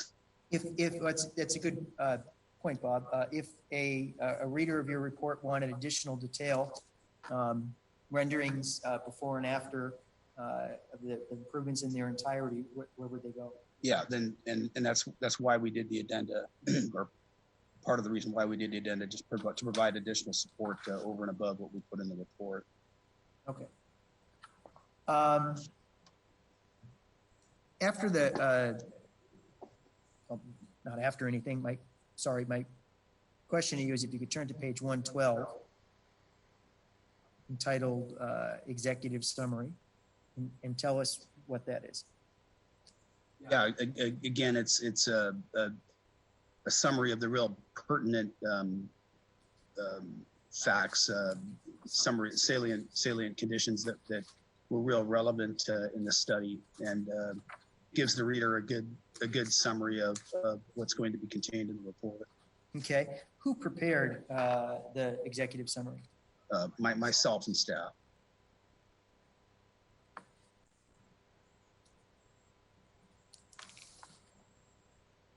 I'd like you to, staying on that same page 112, if you could read the definition of special benefit that you have there into the record. The special benefit definition is the difference in the fair market value of the property without the improvements, and the fair market value of the property with the improvement, in parentheses, commonly called before and after, in parentheses, comma, more properly called without and with. And then, yeah, that's, I know you have a citation there, but let me ask, what is the citation you provide for this definition? Yeah, that's from the Local and Road Improvement Districts Manual, the MRSC, the Municipal Research and Services Center of Washington. And so what is that manual? What is the Local and Road Improvement Districts Manual for Washington State? The Municipal Research and Services Center goes back some 80 years, and they assist city, counties, and utility districts in a variety of capacities. And one is providing information for things such as local improvement districts. So it's a source where the definition of market value is shown. Excuse me, the definition of special benefit is shown. Okay, and I think you just told us what the MRSC is, or maybe towards the end. But I guess my specific question is, what's this manual, the Local and Improvement Districts Manual? Yeah, so the manual is authored by a number of different individuals. I authored the portion that deals with special benefit proportion assessment studies, but it's a real good tool that a lot of cities and counties use when they're looking at forming an LID. It takes you through the formation process, the financing process, the appraisal process, and covers a lot of the main elements that any city or county or utility district is going to encounter when they try to, or if they want to form an LID. Okay, and is that why you cited to it here? That's correct. Is an appraiser required to follow the steps exactly as laid out in the manual when you're completing work on an LID? No, it's used more as of a guide, and it was done in 2009. It needs to be updated. Obviously, there's been changes since then, but it's still widely used by a lot of cities, counties, and utility districts as a real good source for LID information. Okay. Right below that, Bob, you've got project overview section. I'm sorry, it says project overview. What's in your project overview section? Yeah, again, this really addresses or summarizes the main 6 elements: the promenade, the overlook walk, the Pioneer Square improvements, the Union Street pedestrian connection improvements, and the Pike Pine streetscape improvements, and also the Pier 58, or what was formerly known as the Waterfront Park improvements. And for these summaries that are contained in this project overview section, pages 112, carrying over to page 114 of Exhibit C17, who drafted these? These were done internally by myself and staff, and they were also reviewed, by the city to make sure that they were sufficiently compliant to summarize what was being done. And then if you could turn to page 114, and then there's the very next section entitled neighborhood descriptions. Why do you provide, let me ask first, what are these neighborhood descriptions? Yeah, well, then it's just a summation of the different neighborhoods that are contained within the LID boundary area. Okay, and why provide them to the reader? Each neighborhood typically has unique characteristics, unique market conditions, different zoning and uses, and things of that nature. So just to give the reader a good idea of the different characteristics within each of the neighborhood, the unique market characteristics as well. So I noticed that there's 6 LID improvements we've been talking about, and there's 6 neighborhood descriptions here. What's the connection between those? It's just coincidental. There's no connection. Okay.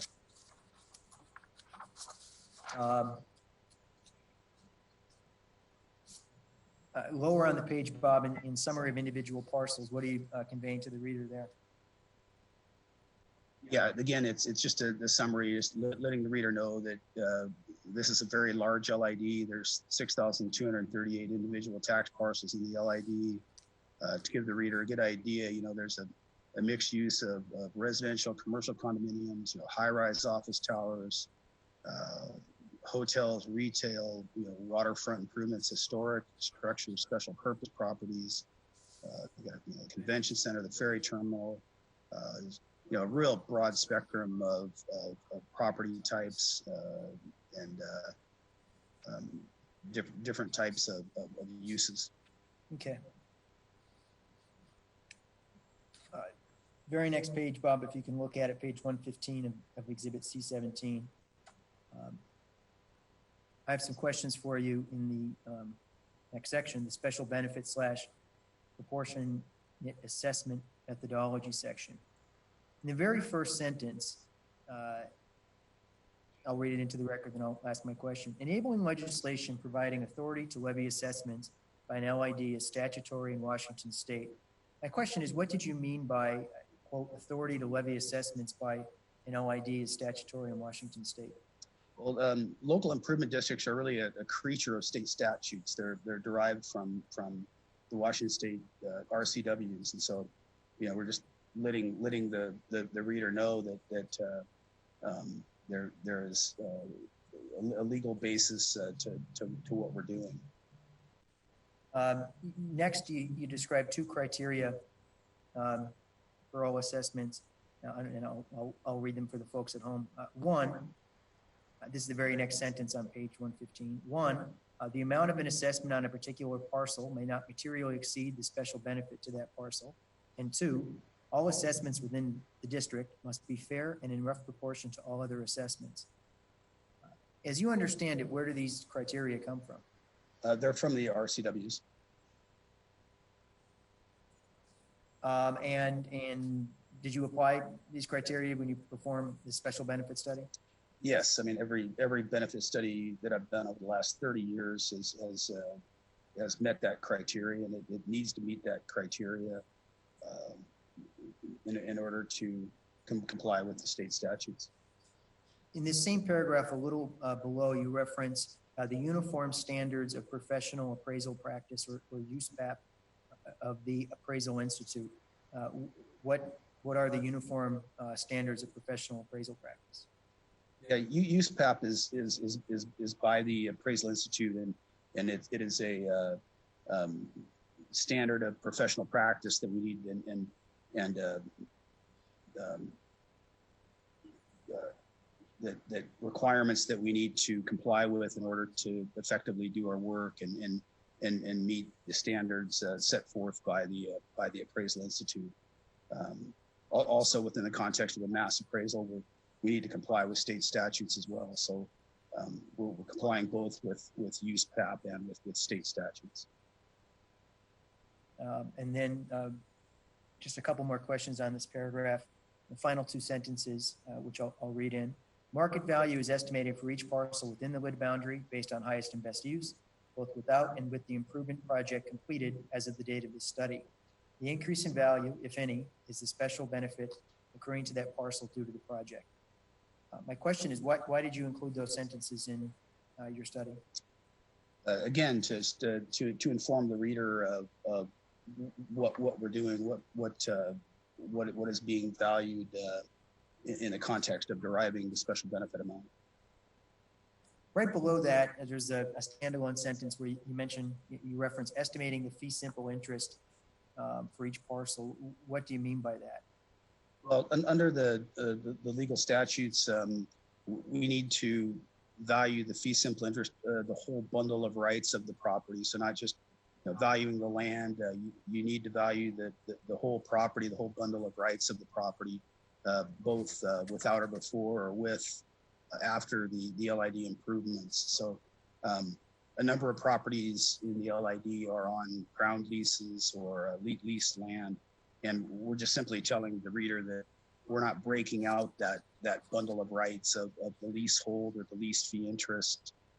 We're just valuing the fee simple interest. So if there's any issues relative to assessments amounts between the lessor and the lessee, that's between them. We're being consistent and proportionate with all of the properties in the LID, and we're just valuing the fee simple interest in accordance with the I should state legal statutes. Okay. Going right down into the next section, the proportion/valuation summary on page 115.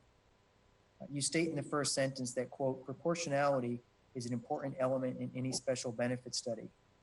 What do you mean by that? Well, proportionality is very, very important, and that's where that formula comes into play. So my objective as an appraiser in doing any LID, as I've done over 30 years, is just to be as fair and consistent as possible in doing properties, so that properties that have similar highest and best use or similar locational characteristics, both without and with the LID improvements in place, that their benefit and assessment amounts should be roughly proportionate.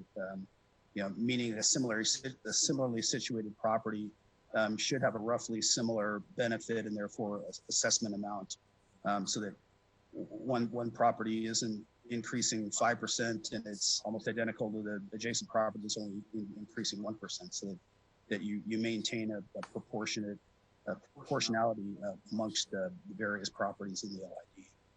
Okay.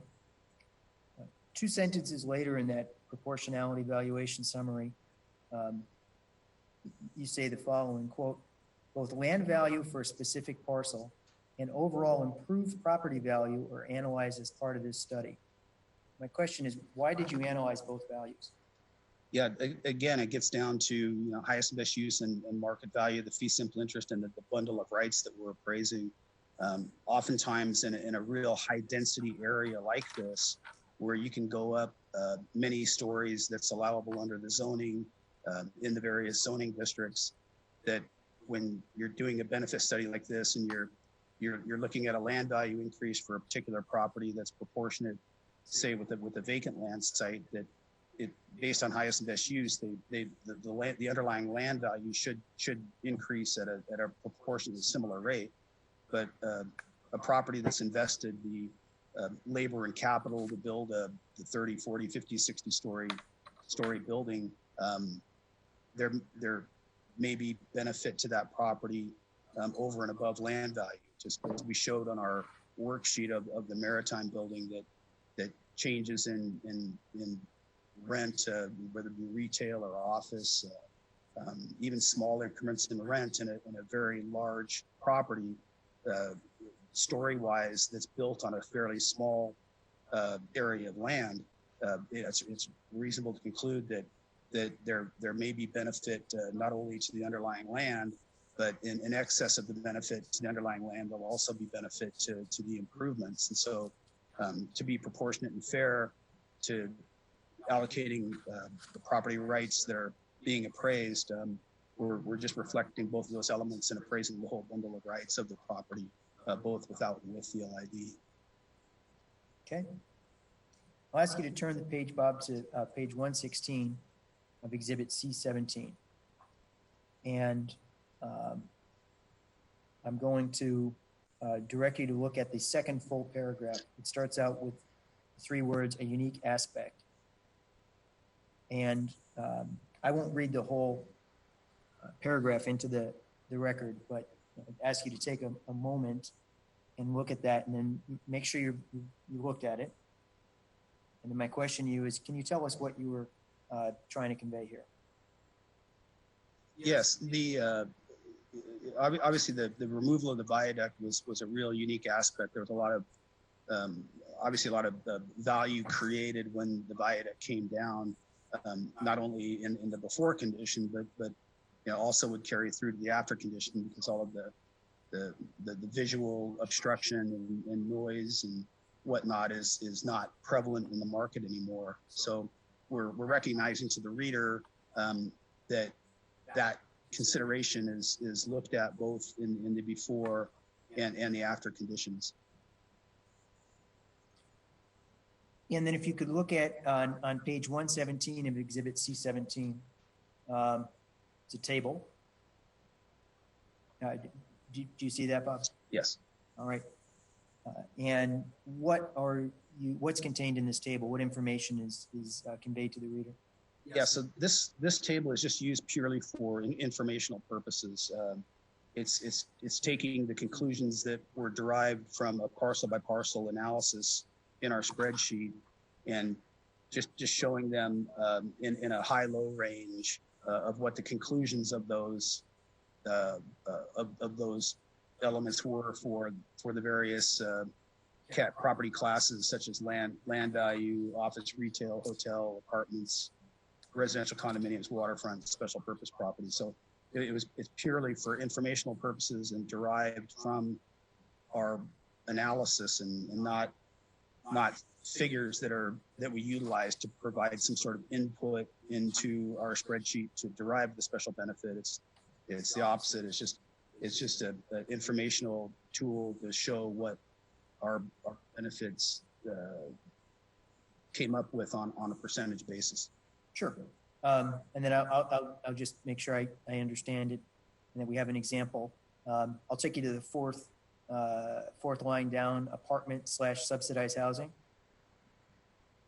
And, yes. And so if I'm understanding this correctly, you measured on the low end parcels that fall into this category having a property value increase of 0, and on the high end of 3%. Correct, yeah. Okay, and again, you arrived at those by looking at the actual dollar figures that your work generated, and then seeing what those translated to on a percentage basis. Yeah, and the reason that some properties have a 0 benefit, there's 25 or 30 or more properties that were subsidized housing that had deed restrictions that impact the bundle of rights and the ability to redevelop the property or change the use. And so both without and with the property, they really had no chance to increase their revenue or change the use of their property. They were restricted by the deed on the underlying land. So that's why some of the properties reflected as zero benefit. Okay. I'd ask you to look at the special purpose line, the last row of this table. Why is the high increase lower than the low increase? That was a mistake. They should be the other way around. Okay.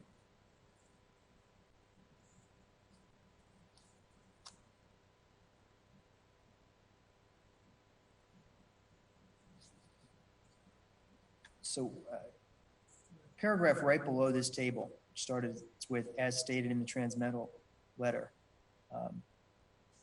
Describe how you defined a parcel. My question to you is, why did you use that definition of a parcel in this study? Yeah, the common appraisal practice in doing appraisal is what's called the larger.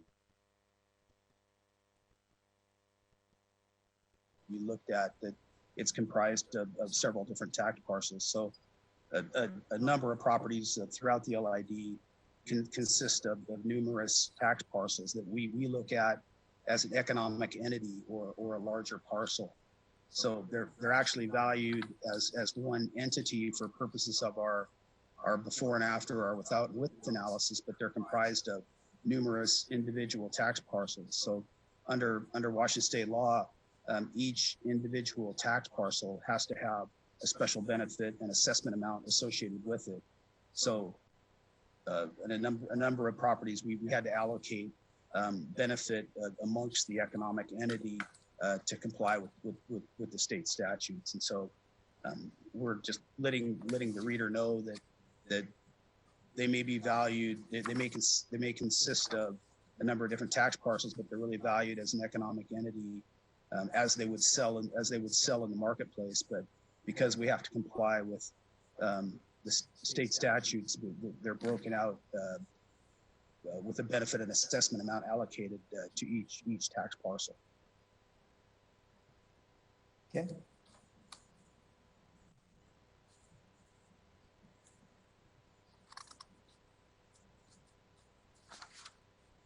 And Bob, if you could just look at the next two paragraphs briefly, it'll be faster if you scan them over, and then I'll ask you my questions. And these are on the bottom. First one of the paragraphs is on the bottom of page 117.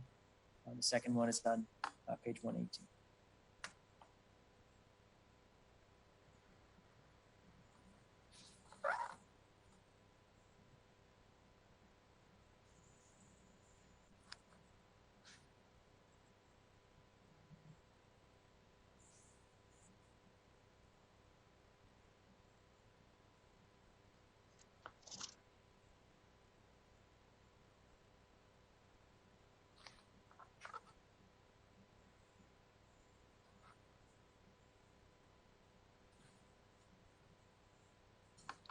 Yes. Okay, and well, let me just ask, what are you conveying to the reader here in these two paragraphs? Yeah. Again, this gets back to the maintenance and management agreement, but we're just telling the reader that that without the LID, that the rebuilt Alaska Way would be considered a transportation corridor, whereby the management, maintenance, security, and other factors provided by typical city thoroughfares would be in effect. We're also just recognizing too, which was an interesting fact that we found out when in doing our study, that the Washington State Ferry its ferry route is actually considered right of way, and then that's why the ferry is one of those properties that had a zero benefit because it's considered to be operated as part of a state of the state highway system.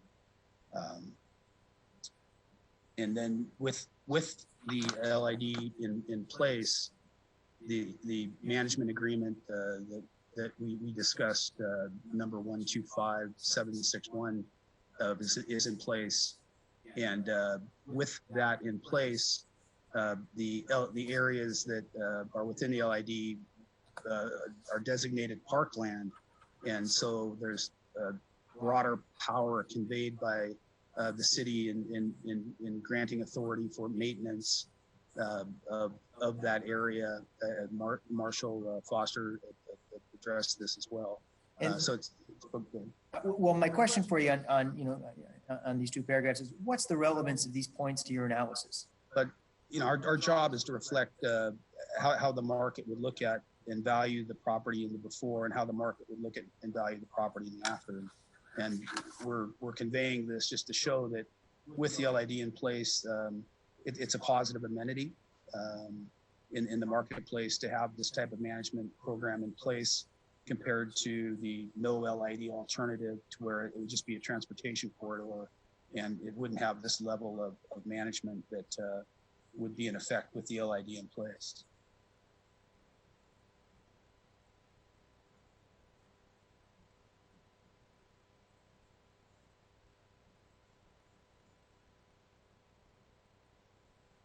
And what was your conclusion as to whether or not the LID improvements would serve as disamenities for things like homelessness or increased crime? Well, that's already prevalent in the before condition. So with the LID in place, you're a level better. You're certainly better than you are in the before condition.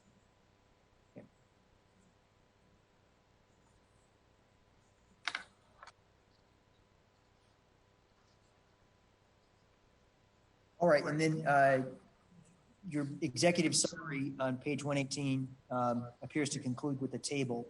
And if you could, please walk us through the table at the end of your executive summary. And again, for folks out there, it's page 118, exhibit C17, bottom of the page. Yeah, again, this is a summary of our conclusions that were in our spreadsheet that we looked at. The first is the residential condos and associated commercial entities that would be within the individual condo development, what their market value is without, and then again, all the other LID commercial properties, what their market value is without the LID. Those two are totaled to arrive at a total estimated market value without the LID of $56,359,239, and the same way is looked at, but assuming the LID is completed, so that the same categories are looked at again below that, and then the differences are shown below that to arrive at a total benefit amount, and then we again go through the cost benefit ratio and reflect what that is. Okay.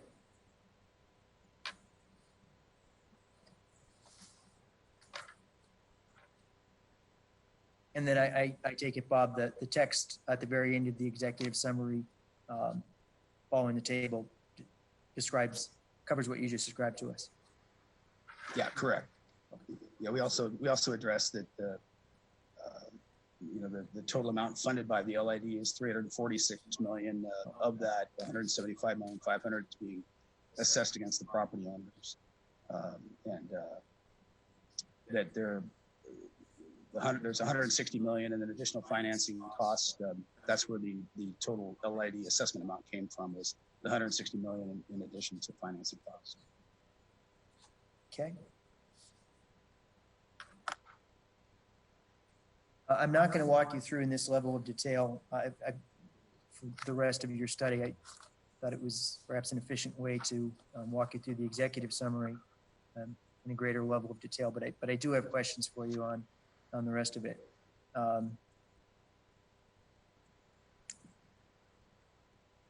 I will provide you page numbers, Bob, now that we have them marked up top for each section I'm going to turn to, but I do want to let you know and let folks at home know that the table of contents is on page 11 of the exhibit.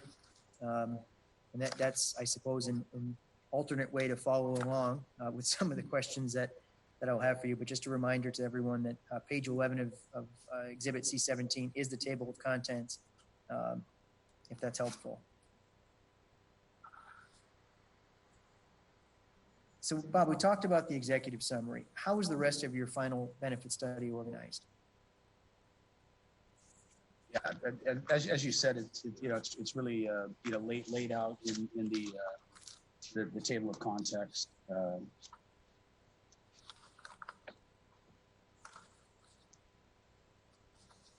Where we talk about the Waterfront LID project, and then the kind of main categories that we look at from that point. All right, yeah, and I won't have you walk us through the table of contents, and that's there in the record. So let me jump ahead then to, let's go to page 120 of the exhibit.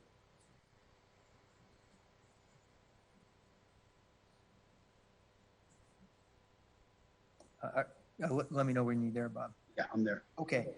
And what's in the description here of the Waterfront Seattle LID project? Yeah, it's just a good description of the project. A good summary of what the hypothetical conditions are in the before, where we're assuming the viaduct is removed. There are other elements that are done, and just provide a summary for the reader of that. Okay. And then I see, Bob, on pages 120, 121, it begins on the bottom of 120 and wraps to 121. There are 7 bullet points introduced by the sentence. Major changes assumed to be in place in the before condition include, and then there's 7 bullet points. Right.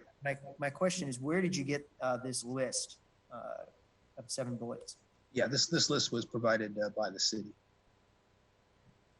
Okay, and how did you use this list of major changes assumed to be in place in the before condition? Again, it just really helped define our before evaluation conditions, and so these conditions were assumed to be complete in our before evaluation. And I believe you told us then we have a summary of what would happen in the 6 LID improvements before, after.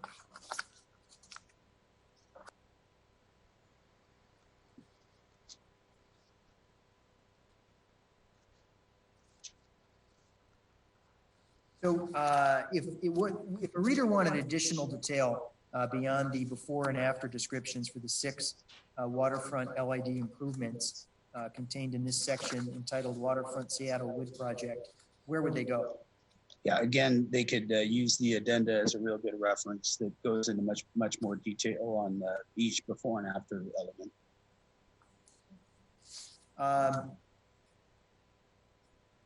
Ask you to jump ahead to page 130 of Exhibit C17.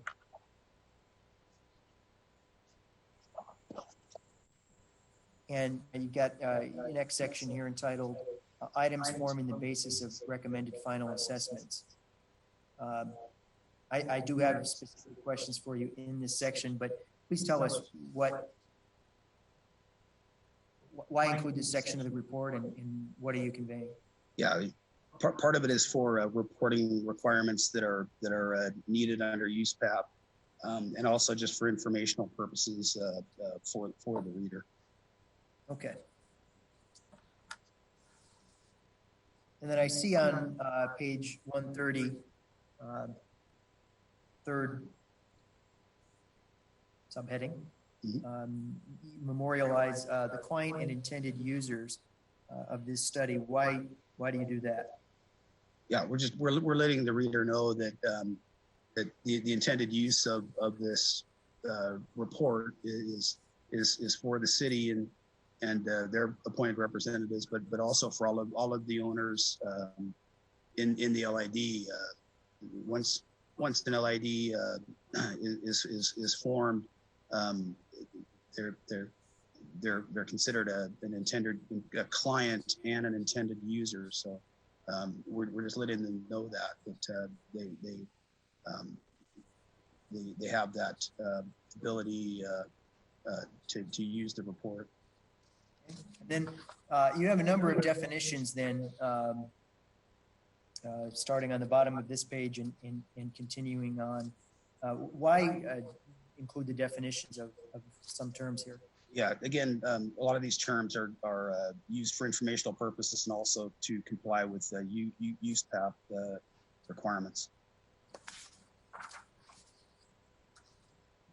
I'll take you to page 134, please. Exhibit C17, page 134. And before you tell me about what they are here, I have a general question for you. What are extraordinary assumptions? Yeah, the extraordinary assumptions are something that if they were found to be false could alter the opinion of market value. So, you know, there are otherwise things that are that are assumed to be fact, or otherwise uncertain information about, you know, the legal or physical or economic characteristics of the property.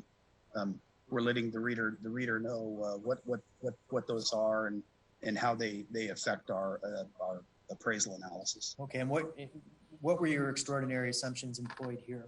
Yeah, after or with the LID improvements, you know, we're assuming that the project is complete, you know, both before and after under the conditions that we're looking at. And how about hypothetical? What is a hypothetical condition? Yeah, again, because these elements that we're talking about both before and after haven't occurred, we're letting the reader know that, you know, hypothetically we're assuming that they're completed for purposes of the analysis. Okay, and so that was my next question, but just to be clear, what hypothetical conditions did you apply here? Yeah, again, that in the before condition, we're assuming that the conditions as stated in the addenda and in the report are in place, and again, with the LID completed, but we're assuming those factors are completed. Bob, if you could look pages, as best I could tell, Bob, pages 135 through 150 of Exhibit C17 are all one section entitled Identification of Lid Study Areas and Neighborhoods. But I'd like you to look through that and see if you agree, because I have some questions for you. Yeah, gotcha. Okay, so it's 135 through 150. Yeah.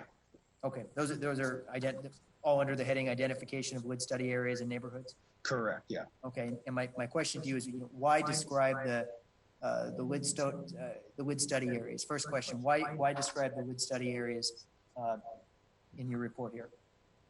Just for informational purposes, again, to let the reader know the various characteristics of each area. When we first got into doing the feasibility study and doing our mapping, we allocated the areas kind of A, B, C, E, D, and E, just based on their locational characteristics from the main waterfront promenade component. So we just kind of stuck to that because we'd used it both in the feasibility study and the formation study, and that's how our map numbering is too. So this is used for informational purposes for the reader to be able to identify what's in those different areas. Okay, and then inside in pages 135 through 150. Hold on one.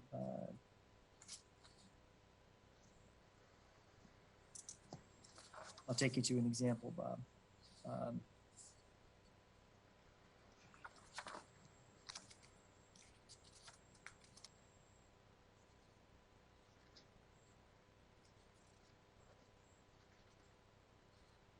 Let me ask, do you discuss zoning of the various neighborhoods? Oh, I'm sorry. It's on page 146 and 147. Yeah, so after the area discussions, then we again elaborate more on the individual neighborhood characteristics discussion. Then we get into on page the bottom of page 148, or the mid portion of page 146, excuse me. we get into the discussion of the land use regulations. Okay. And that continues through to page 150? That's correct. On page, you can actually stay on page 150, Bob. My next question for you is there. What is the purpose of the next section entitled Comparable Projects and Research? Yeah, so this is an important component of the study. Due to the unique nature of the subject improvements, we did extensive research into other cities where other similar park-like improvements were completed to help us see how the market is reacting to these types of amenities that have been constructed in numerous cities such as Boston, New York, Chicago, San Francisco, Portland, Vancouver, BC, and other areas or other studies that we didn't include here. But it's to give the reader an idea of the amount of research we went into just to determine how the market reacts to these park-like and park amenities, streetscape amenities, and the elements that are within the LID project.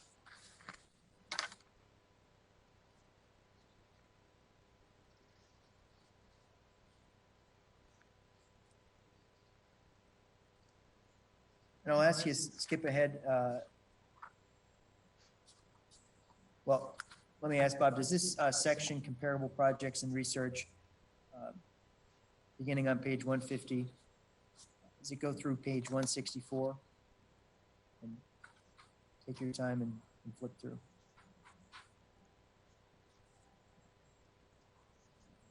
Yes. Okay, please turn to page 165.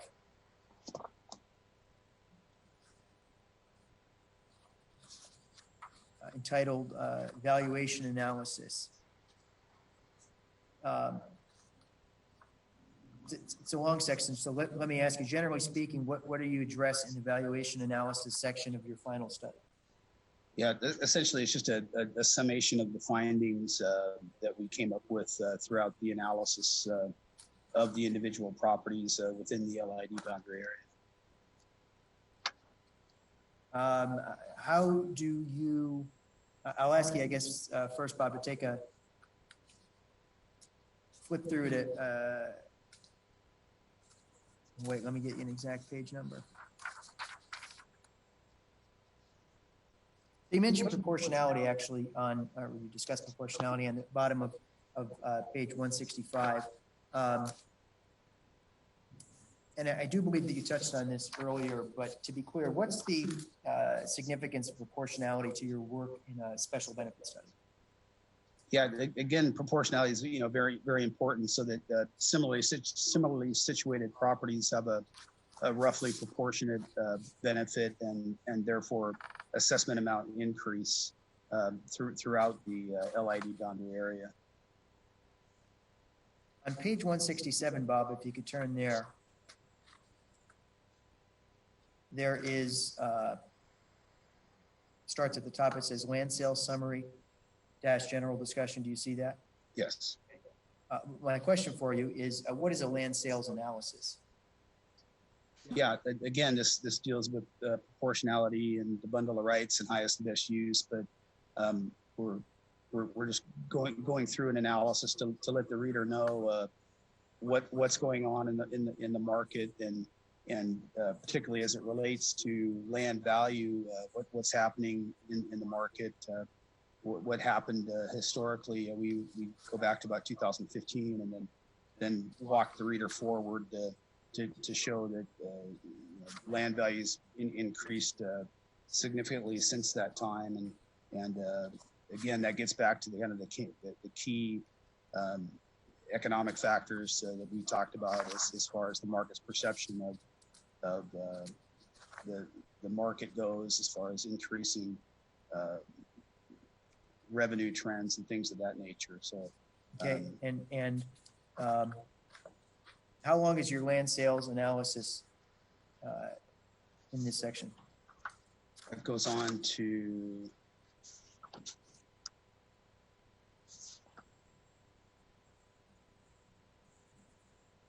just to the top of page 175. Okay, and then leads to my next question. Page 175, I see the heading Improved Sales Summary. My question for you is, what is an improved sales analysis? Yeah, an improved sales analysis is just as you would compare condominium sales within a condo building to arrive at a value when you're appraising large office buildings, high-rise buildings, historic Pioneer Square buildings. It's a summary of what's sold, how the market is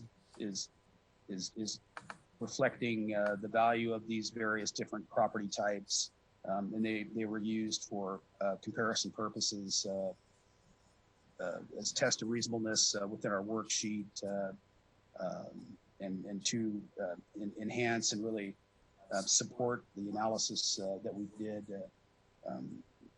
Under the definition of market value, it's a willing buyer and willing seller, and these provide a good example of what willing buyer and willing sellers are paying for these various property types throughout the LID boundary area, and we utilize these for comparison purposes and tests of reasonableness to support our worksheets.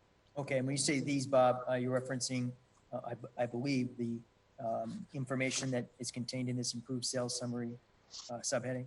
Correct, yes. And how far does that go in your report? That takes us to, page 179. Then that gets into the residential condominium sales.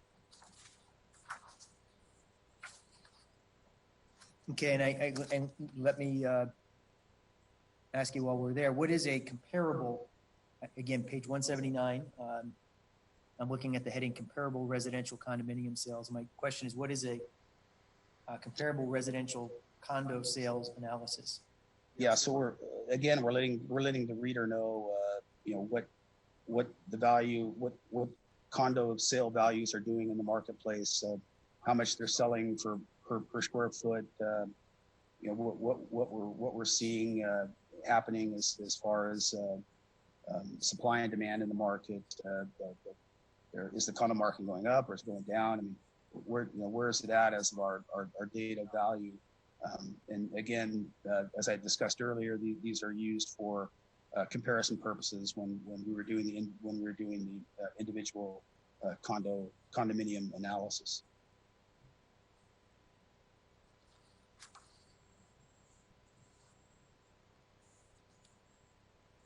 If you could turn the page, Bob, page 180.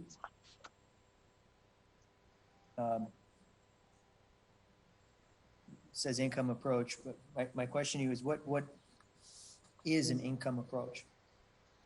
Yeah, the income approach is looking at the potential revenue a property can generate in the market, less expenses to arrive at a net operating income, and then that net operating income is then capitalized into a market value. And those capitalization rates are derived from the improved sales analysis that we had looked at earlier. So they definitely have a relationship with each other.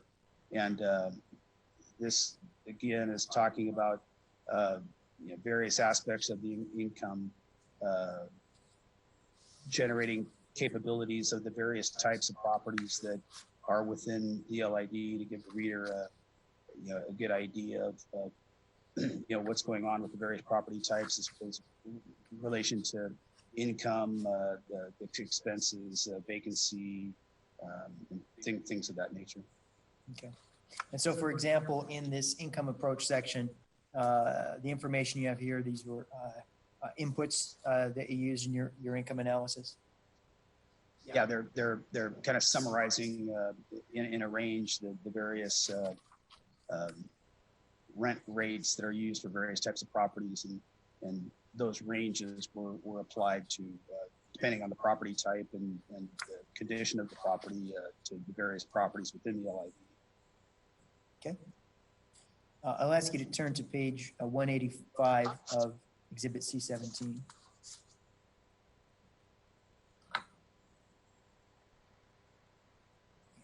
Do you see the heading valuation summary, 3 dashes without lid? Yes. And what's conveyed to the reader in this section? Again, this is a summary of our valuation conclusions without the LID for the various property types. Okay. Same question, Bob. If you turn the page to page 186, valuation summary with LID, what are you conveying there?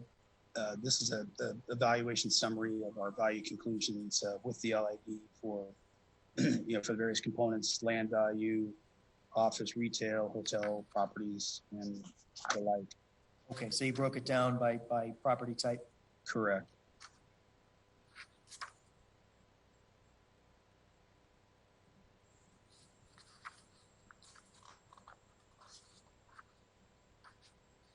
I don't have any more questions for you in that section of your report, Bob. So we'll ask you to turn to page 194 of Exhibit C17, entitled General Assumptions and Limiting Conditions. So why is this in your report, this section? Yeah, general assumptions, limiting conditions are a use path requirement, and so they're put here for those purposes to show the reader the general assumptions and limiting conditions that were relevant to our analysis. Okay, and then I'll take you ahead to page 200.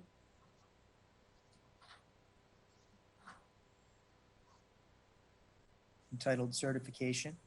What is the certification page of your, I suppose it's 2 pages, 200 and 201. What is this certification? Yeah, this is also a use path requirement to provide statements of certification. For instance, who assisted me on this report. Just to let the reader know, I know a few condo owners within the LID. Discussing opinions and conclusions that were developed based on the code of ethics and the appraisal standards. So it's a standard use path requirement.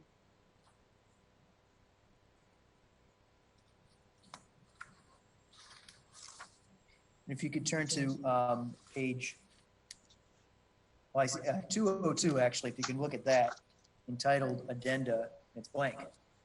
Can you tell us why? Please tell us why. Yeah, we're just letting the reader know that there's a separate addenda document. We probably should have been clear there and written that out, but letting the reader know there's a separate addenda. Okay, and the addenda is what we previously marked and looked through today as C18. Yeah, that's correct. Almost done with the report here. I'll ask you to look at page 203 and ask, why do you have a section entitled Additional Reporting Requirements? Yeah, again, these are primarily use path requirements, and we're including them in the report to comply and make sure that we complied with all the use path requirements. So again, they're included for informational purposes and comply with use path. And then on pages, I'm looking at the corner here, on pages 206 through 235, you have a section entitled Seattle Market Data. And what, if I could ask you, what information is contained in the Seattle Market Data section? Yeah, so the market section data is broken out into the various different types of retail the various types of market areas, such as retail, apartment, hotels, office, and whatnot. it's there to show market data, vacancy rates, supply and demand, factors that are impacting the markets, the different rental rates, the absorption rates, things of that nature to give the reader a good idea of what's going on in each of these market segments that comprise the properties that are within the LID boundary area.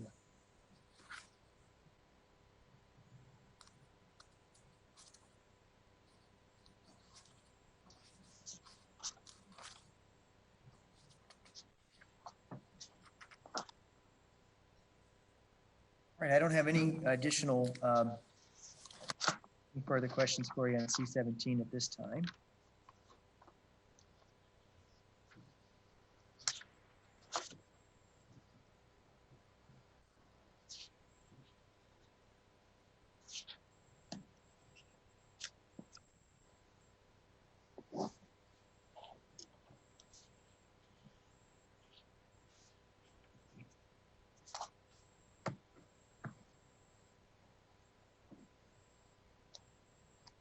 Apologize, I had to get more paper. If you could take a look at Exhibit C21, please.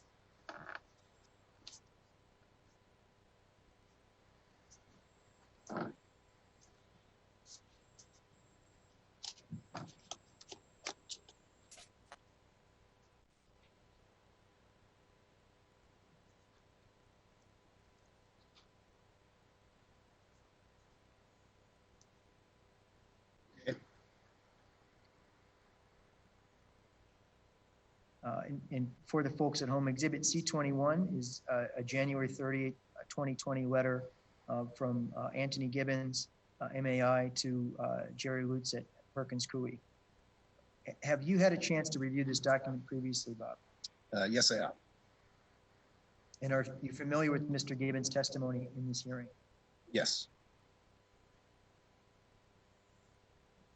At the top of page 1 of Exhibit C21,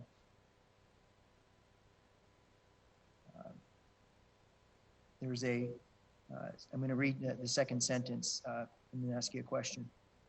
The letter is intended as a consultation, comma, and not as an appraisal review. So my first question to you, Bob, is what is an appraisal review? An appraisal review is a either a desk review or a field review of an appraiser's work, and so it's a critique of what the appraiser did in a report that he or she prepared. Okay. Is an appraisal review governed by USPAP? Yes, it is. What is a consultation? A consultation is used to advise the client on various aspects of doing subject matter on appraisals or valuation methods, or it could be used to provide the client consultation on information relative to whether they should or shouldn't invest in a property, or things of that nature. Is a consultation governed by USPAP? Yes.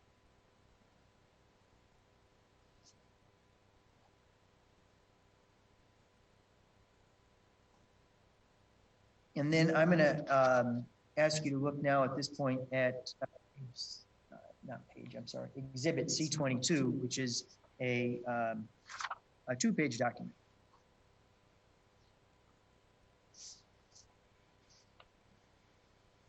And just tell me where you're there, and then I'll ask you a question. Yeah. Okay. Please tell us what we're looking at. What is Exhibit C22? Yeah, this is an excerpt from the 14th edition of the Appraisal of Real Estate. And, that's one of the main publications that's done by the Appraisal Institute, and they often update it every several years. So this is an excerpt from the most recent Appraisal Institute book publication. Okay. And I'll ask you to, what, did you put this two-page exhibit together? Yes, yes. Okay, and what's, why? What, Well, after reading Gibbons' letter, he just is talking nothing else about. He's purely talking and critiquing my report, and he's calling it a consultation, and when in fact it should be an appraisal review and comply with the requirements of an appraisal review under USPAP, and he just obviously doesn't do that. okay, and if you could read the blow up box on page 684 in the upper left-hand corner. Yeah, so it says if the purpose of the assignment is to express an opinion about another appraiser's work, then the assignment is not consulting, but rather appraisal review. Okay, and what is your understanding of the difference in the requirements between a consultation and an appraisal review? Yeah, he needs to go in and comply with all of the various reporting requirements that are outlined under USPAP for appraisal review. So it's kind of a way of skirting that and just calling it a consultation assignment, not having to comply with other elements that are outlined under USPAP for appraisal review. Okay. All right, I'm going to take you back to C21.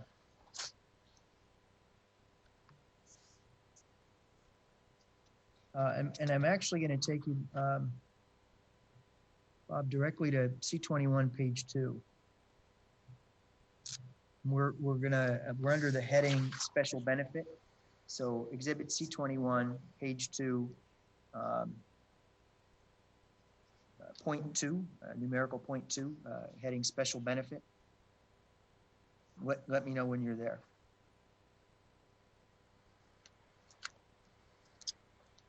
Yes.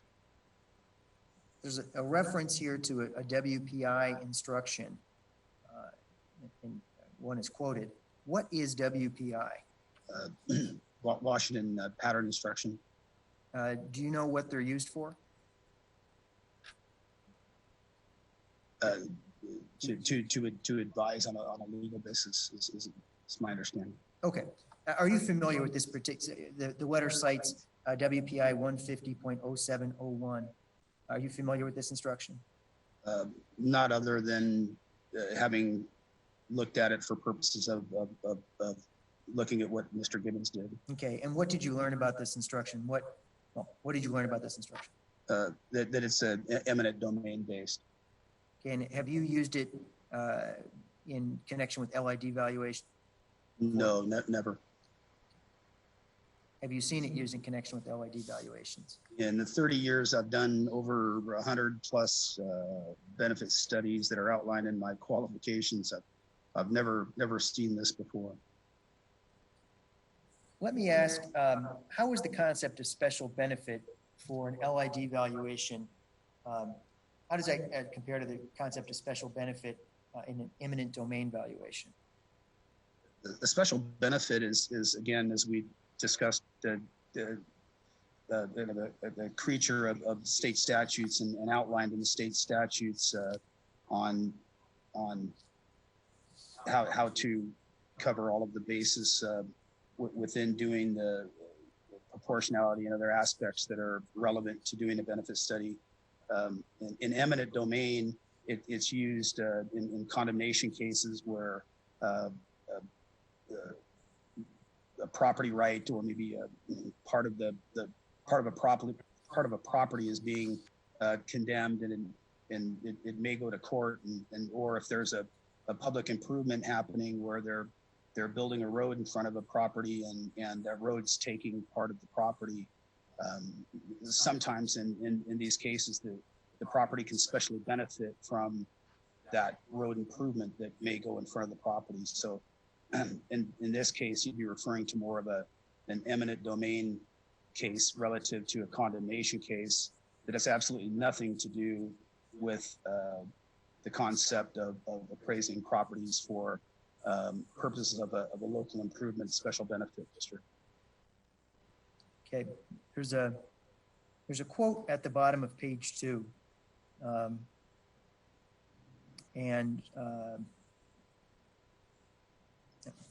read it into the record. That's going to be faster than me parsing it out.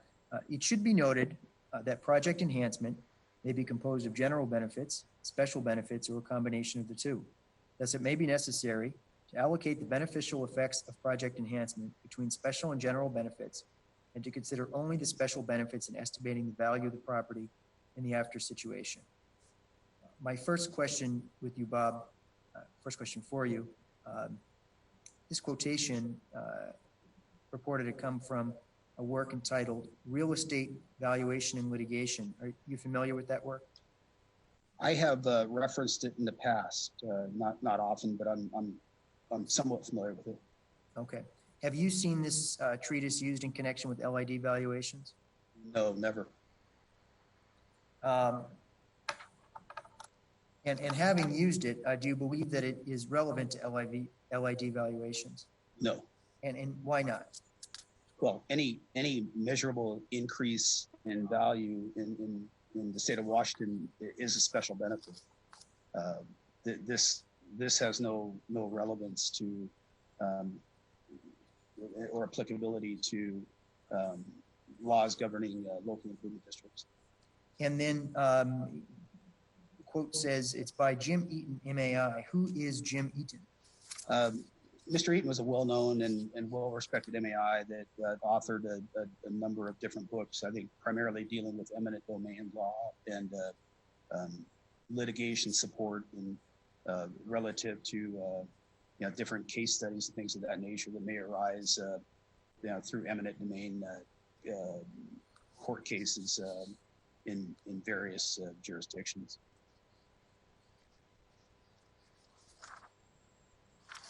And how do you measure general benefit in a special benefit study for an LID? Well, I mean, by definition, a general benefit is a benefit that benefits the public at large. So from a special benefits perspective, it's really not measurable. I mean, how would you estimate what the general benefit is that benefits the public at large? I mean, where does a general benefit stop? Does it stop in Edmonds or North Seattle, or does it stop in SeaTac or Bellevue? I mean, there's really no way to define or really measure the amount of general benefit that may be reflected from a project like this. So I take it you don't measure the general benefit? We do not measure. In 30 years of doing this, I've never seen anything like this that would be relative to the type of work that I do for local improvement districts. I'll ask you to turn to page 3 of Exhibit C21.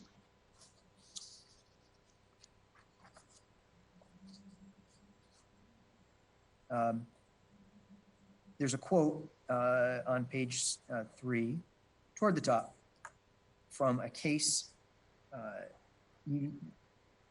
Well, I know it's a case because I looked it up, but it is a case, United States versus 2,477.79 acres of land. My question is, are you familiar with this case? Other than having looked at it here, that's my only familiarity with it. Okay, and what is the subject matter in that litigation? It's an eminent domain case. Have you used that case before in your work? No, never have used that in doing special benefit work for local improvement districts. And then I'll ask you to read the last quote in this section too.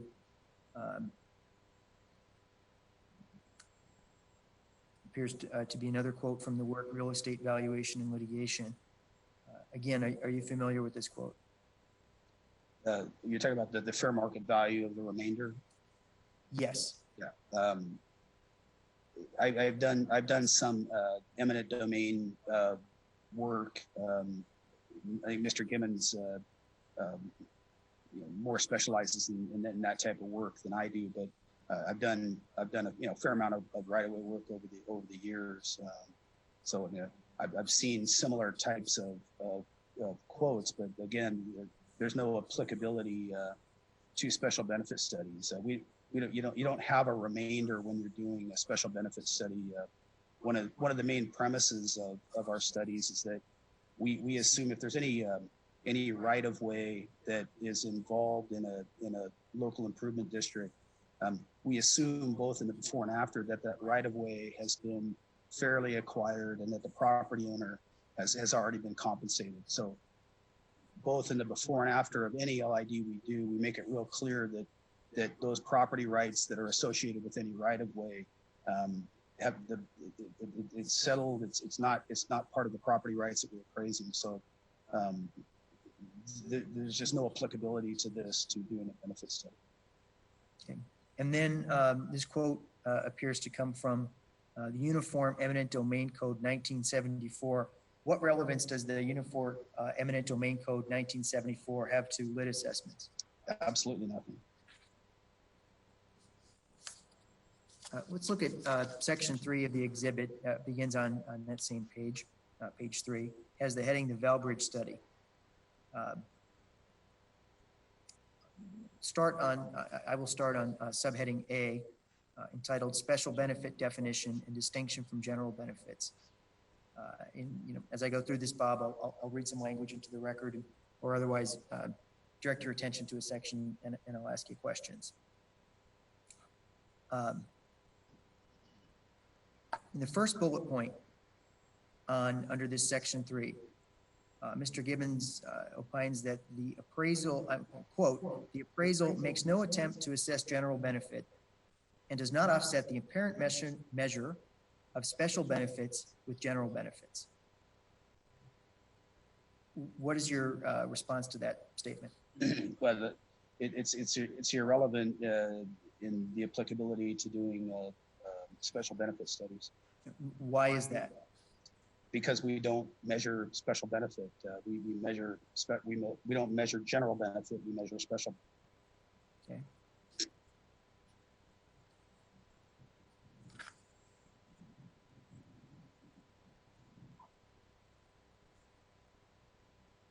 Right below that, there's another bullet point, sub-bullet point maybe. The sentence reads, the appraisal ignores the basic equation, total benefit minus general benefit equals special benefit. What is your position on this equation? And I have, again, in 30 years of doing a wide variety of local improvement districts for all over the state, I have never seen that equation. Okay, I know you testified that you don't measure general benefit. Do you measure total benefit? No, we measure special benefit. Okay, so you don't, okay, understood.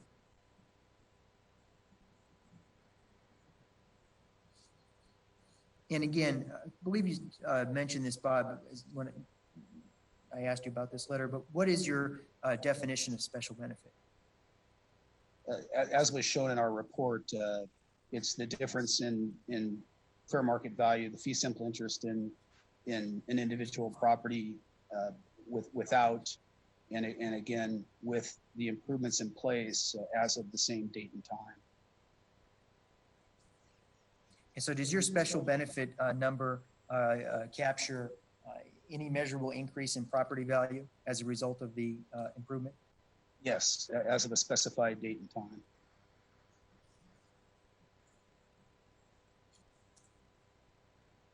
Mr. Filippini. Mr. Filippini. Mark. Yep. I will, if you could ask one more question and then we're going to wrap up for the day with some procedural items I need to address.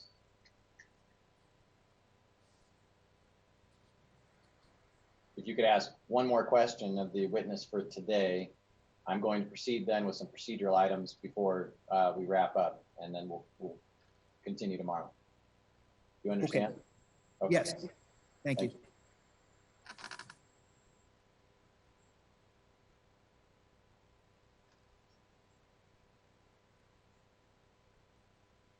My last question, Bob, will just wrap up this small section. Mr. Gibbons states, if the evidence of benefit presented by the appraiser is to believe, it is apparent that general benefits have been included in the special benefit study? And again, did you include general benefits in the special benefit study? No. Thank you. Just want to address a few items before we wrap up for the day. We've made some good progress. I should check with the city. How much time more, just estimating, obviously, and I don't hold you to that, but what do you estimate is remaining time for Mr. McCauley to be on direct tomorrow?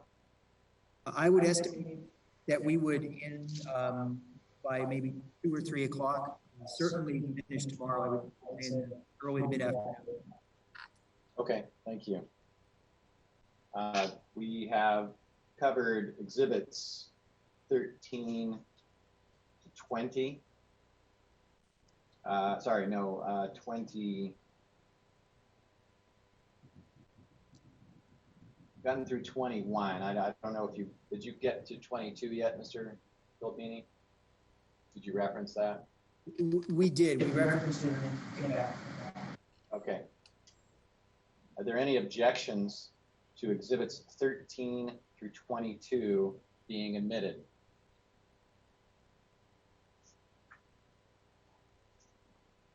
Again, are there any objections to exhibits 13, 14, 15, 16, 17, 18, 19, 20, 21, or 22 being admitted to the record? Exhibits 13 through 22 are admitted. I want to check with the objectors. If you don't have anything to say, that's fine, but I want to check about capacity for opening exhibits. If anybody could not open exhibits or was not able to access them, then I need to hear from you now.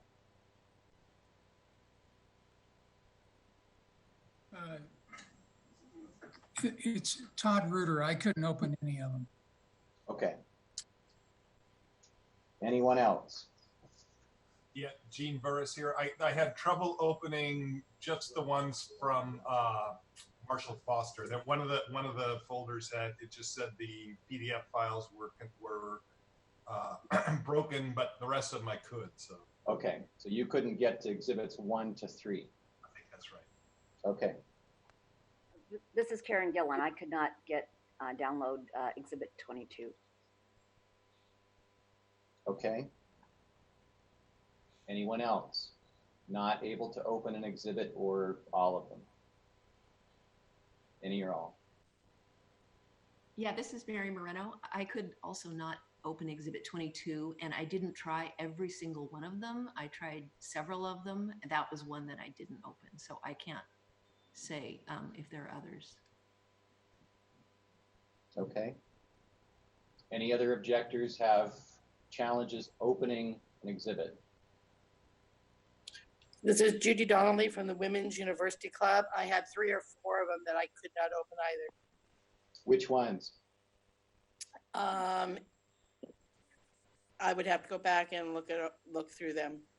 Okay. We're happy to try to connect you with them, but if we don't know what they are, then I don't know how to do that. So make a note of it and we'll start out tomorrow. Please remind me at the outset. I'll ask if there's any procedural issues we need to address before we get started. At that time, identify any exhibits that you were not able to open, and we'll try to connect you with those. Thank you. Any other objectors unable to open or access an exhibit? Yes, this is Ruth Danner. I'm appellant number 92, and I didn't receive any of them. I haven't chimed in because I'm not a cross-examiner, but I haven't been able to receive any of them. Okay, if you're not a cross-examiner, you shouldn't be on the call, and you wouldn't have received any. But I received the notice to be on the call. I asked to be on the call, and I asked to be an appellant. I mean, not an appellant, an exhibitor. Not an exhibitor, sorry, a cross-examiner. But you just said you weren't a cross-examiner. You contradicted I yourself. wasn't. Number 92 is well, I don't know. I think I'm number 92. And number 92 isn't in the list that was included in Galen's email of lists of exhibitors. So I don't know. I don't know what my status is. All I know is I was Were you, invited to is this your case meeting and number, I'm hold here. on a second. You should know by now whether you're a cross-examining objector or not. You said just a minute ago you're not, but it sounds like you are, because I don't know how you got an invite if you're not. Right, I asked to be, but I don't see my number on the list. Maybe I have the wrong number.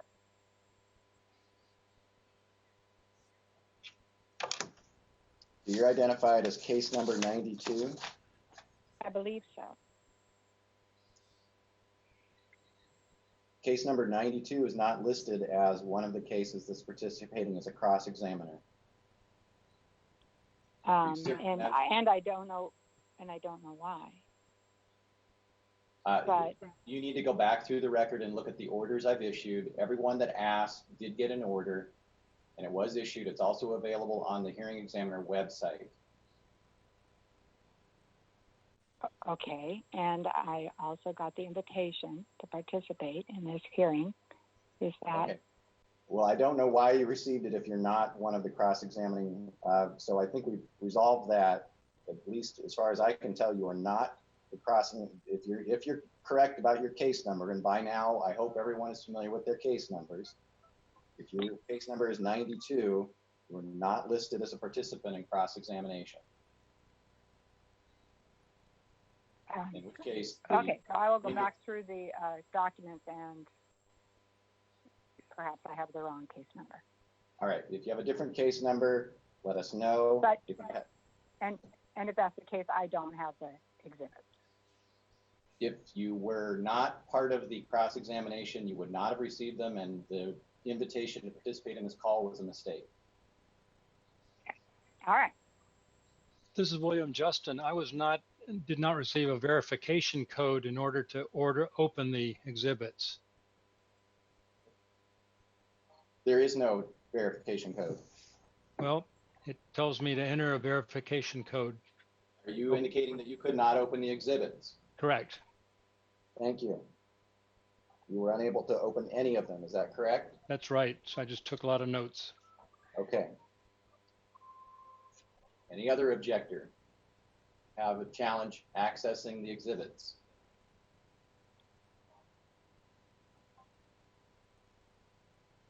All right. Everyone who just spoke has been made a note of, and you'll receive a new copy of them.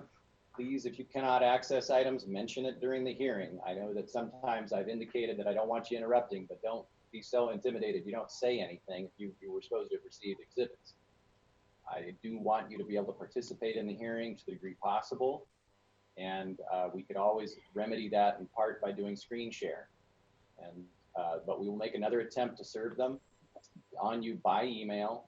If you're not able to open them, please let us know first thing in the morning when we get started. And thank you for letting me know that there were some complications when I asked. Did you get the wrong number? Are there any parties that want to bring to the examiner's attention any problems with the tech, not on your end, just from your computer? I don't need to know how your computer is working, but for the facility of today's hearing, are there any issues that you need to bring the attention to the examiner for the record? I will note for the record that there were a couple moments where city witnesses had a small breakup of a word, but I was able to understand what they were saying and they were able to convey it to the record. Are there any others that an objector or the city would like to note for the record at this time?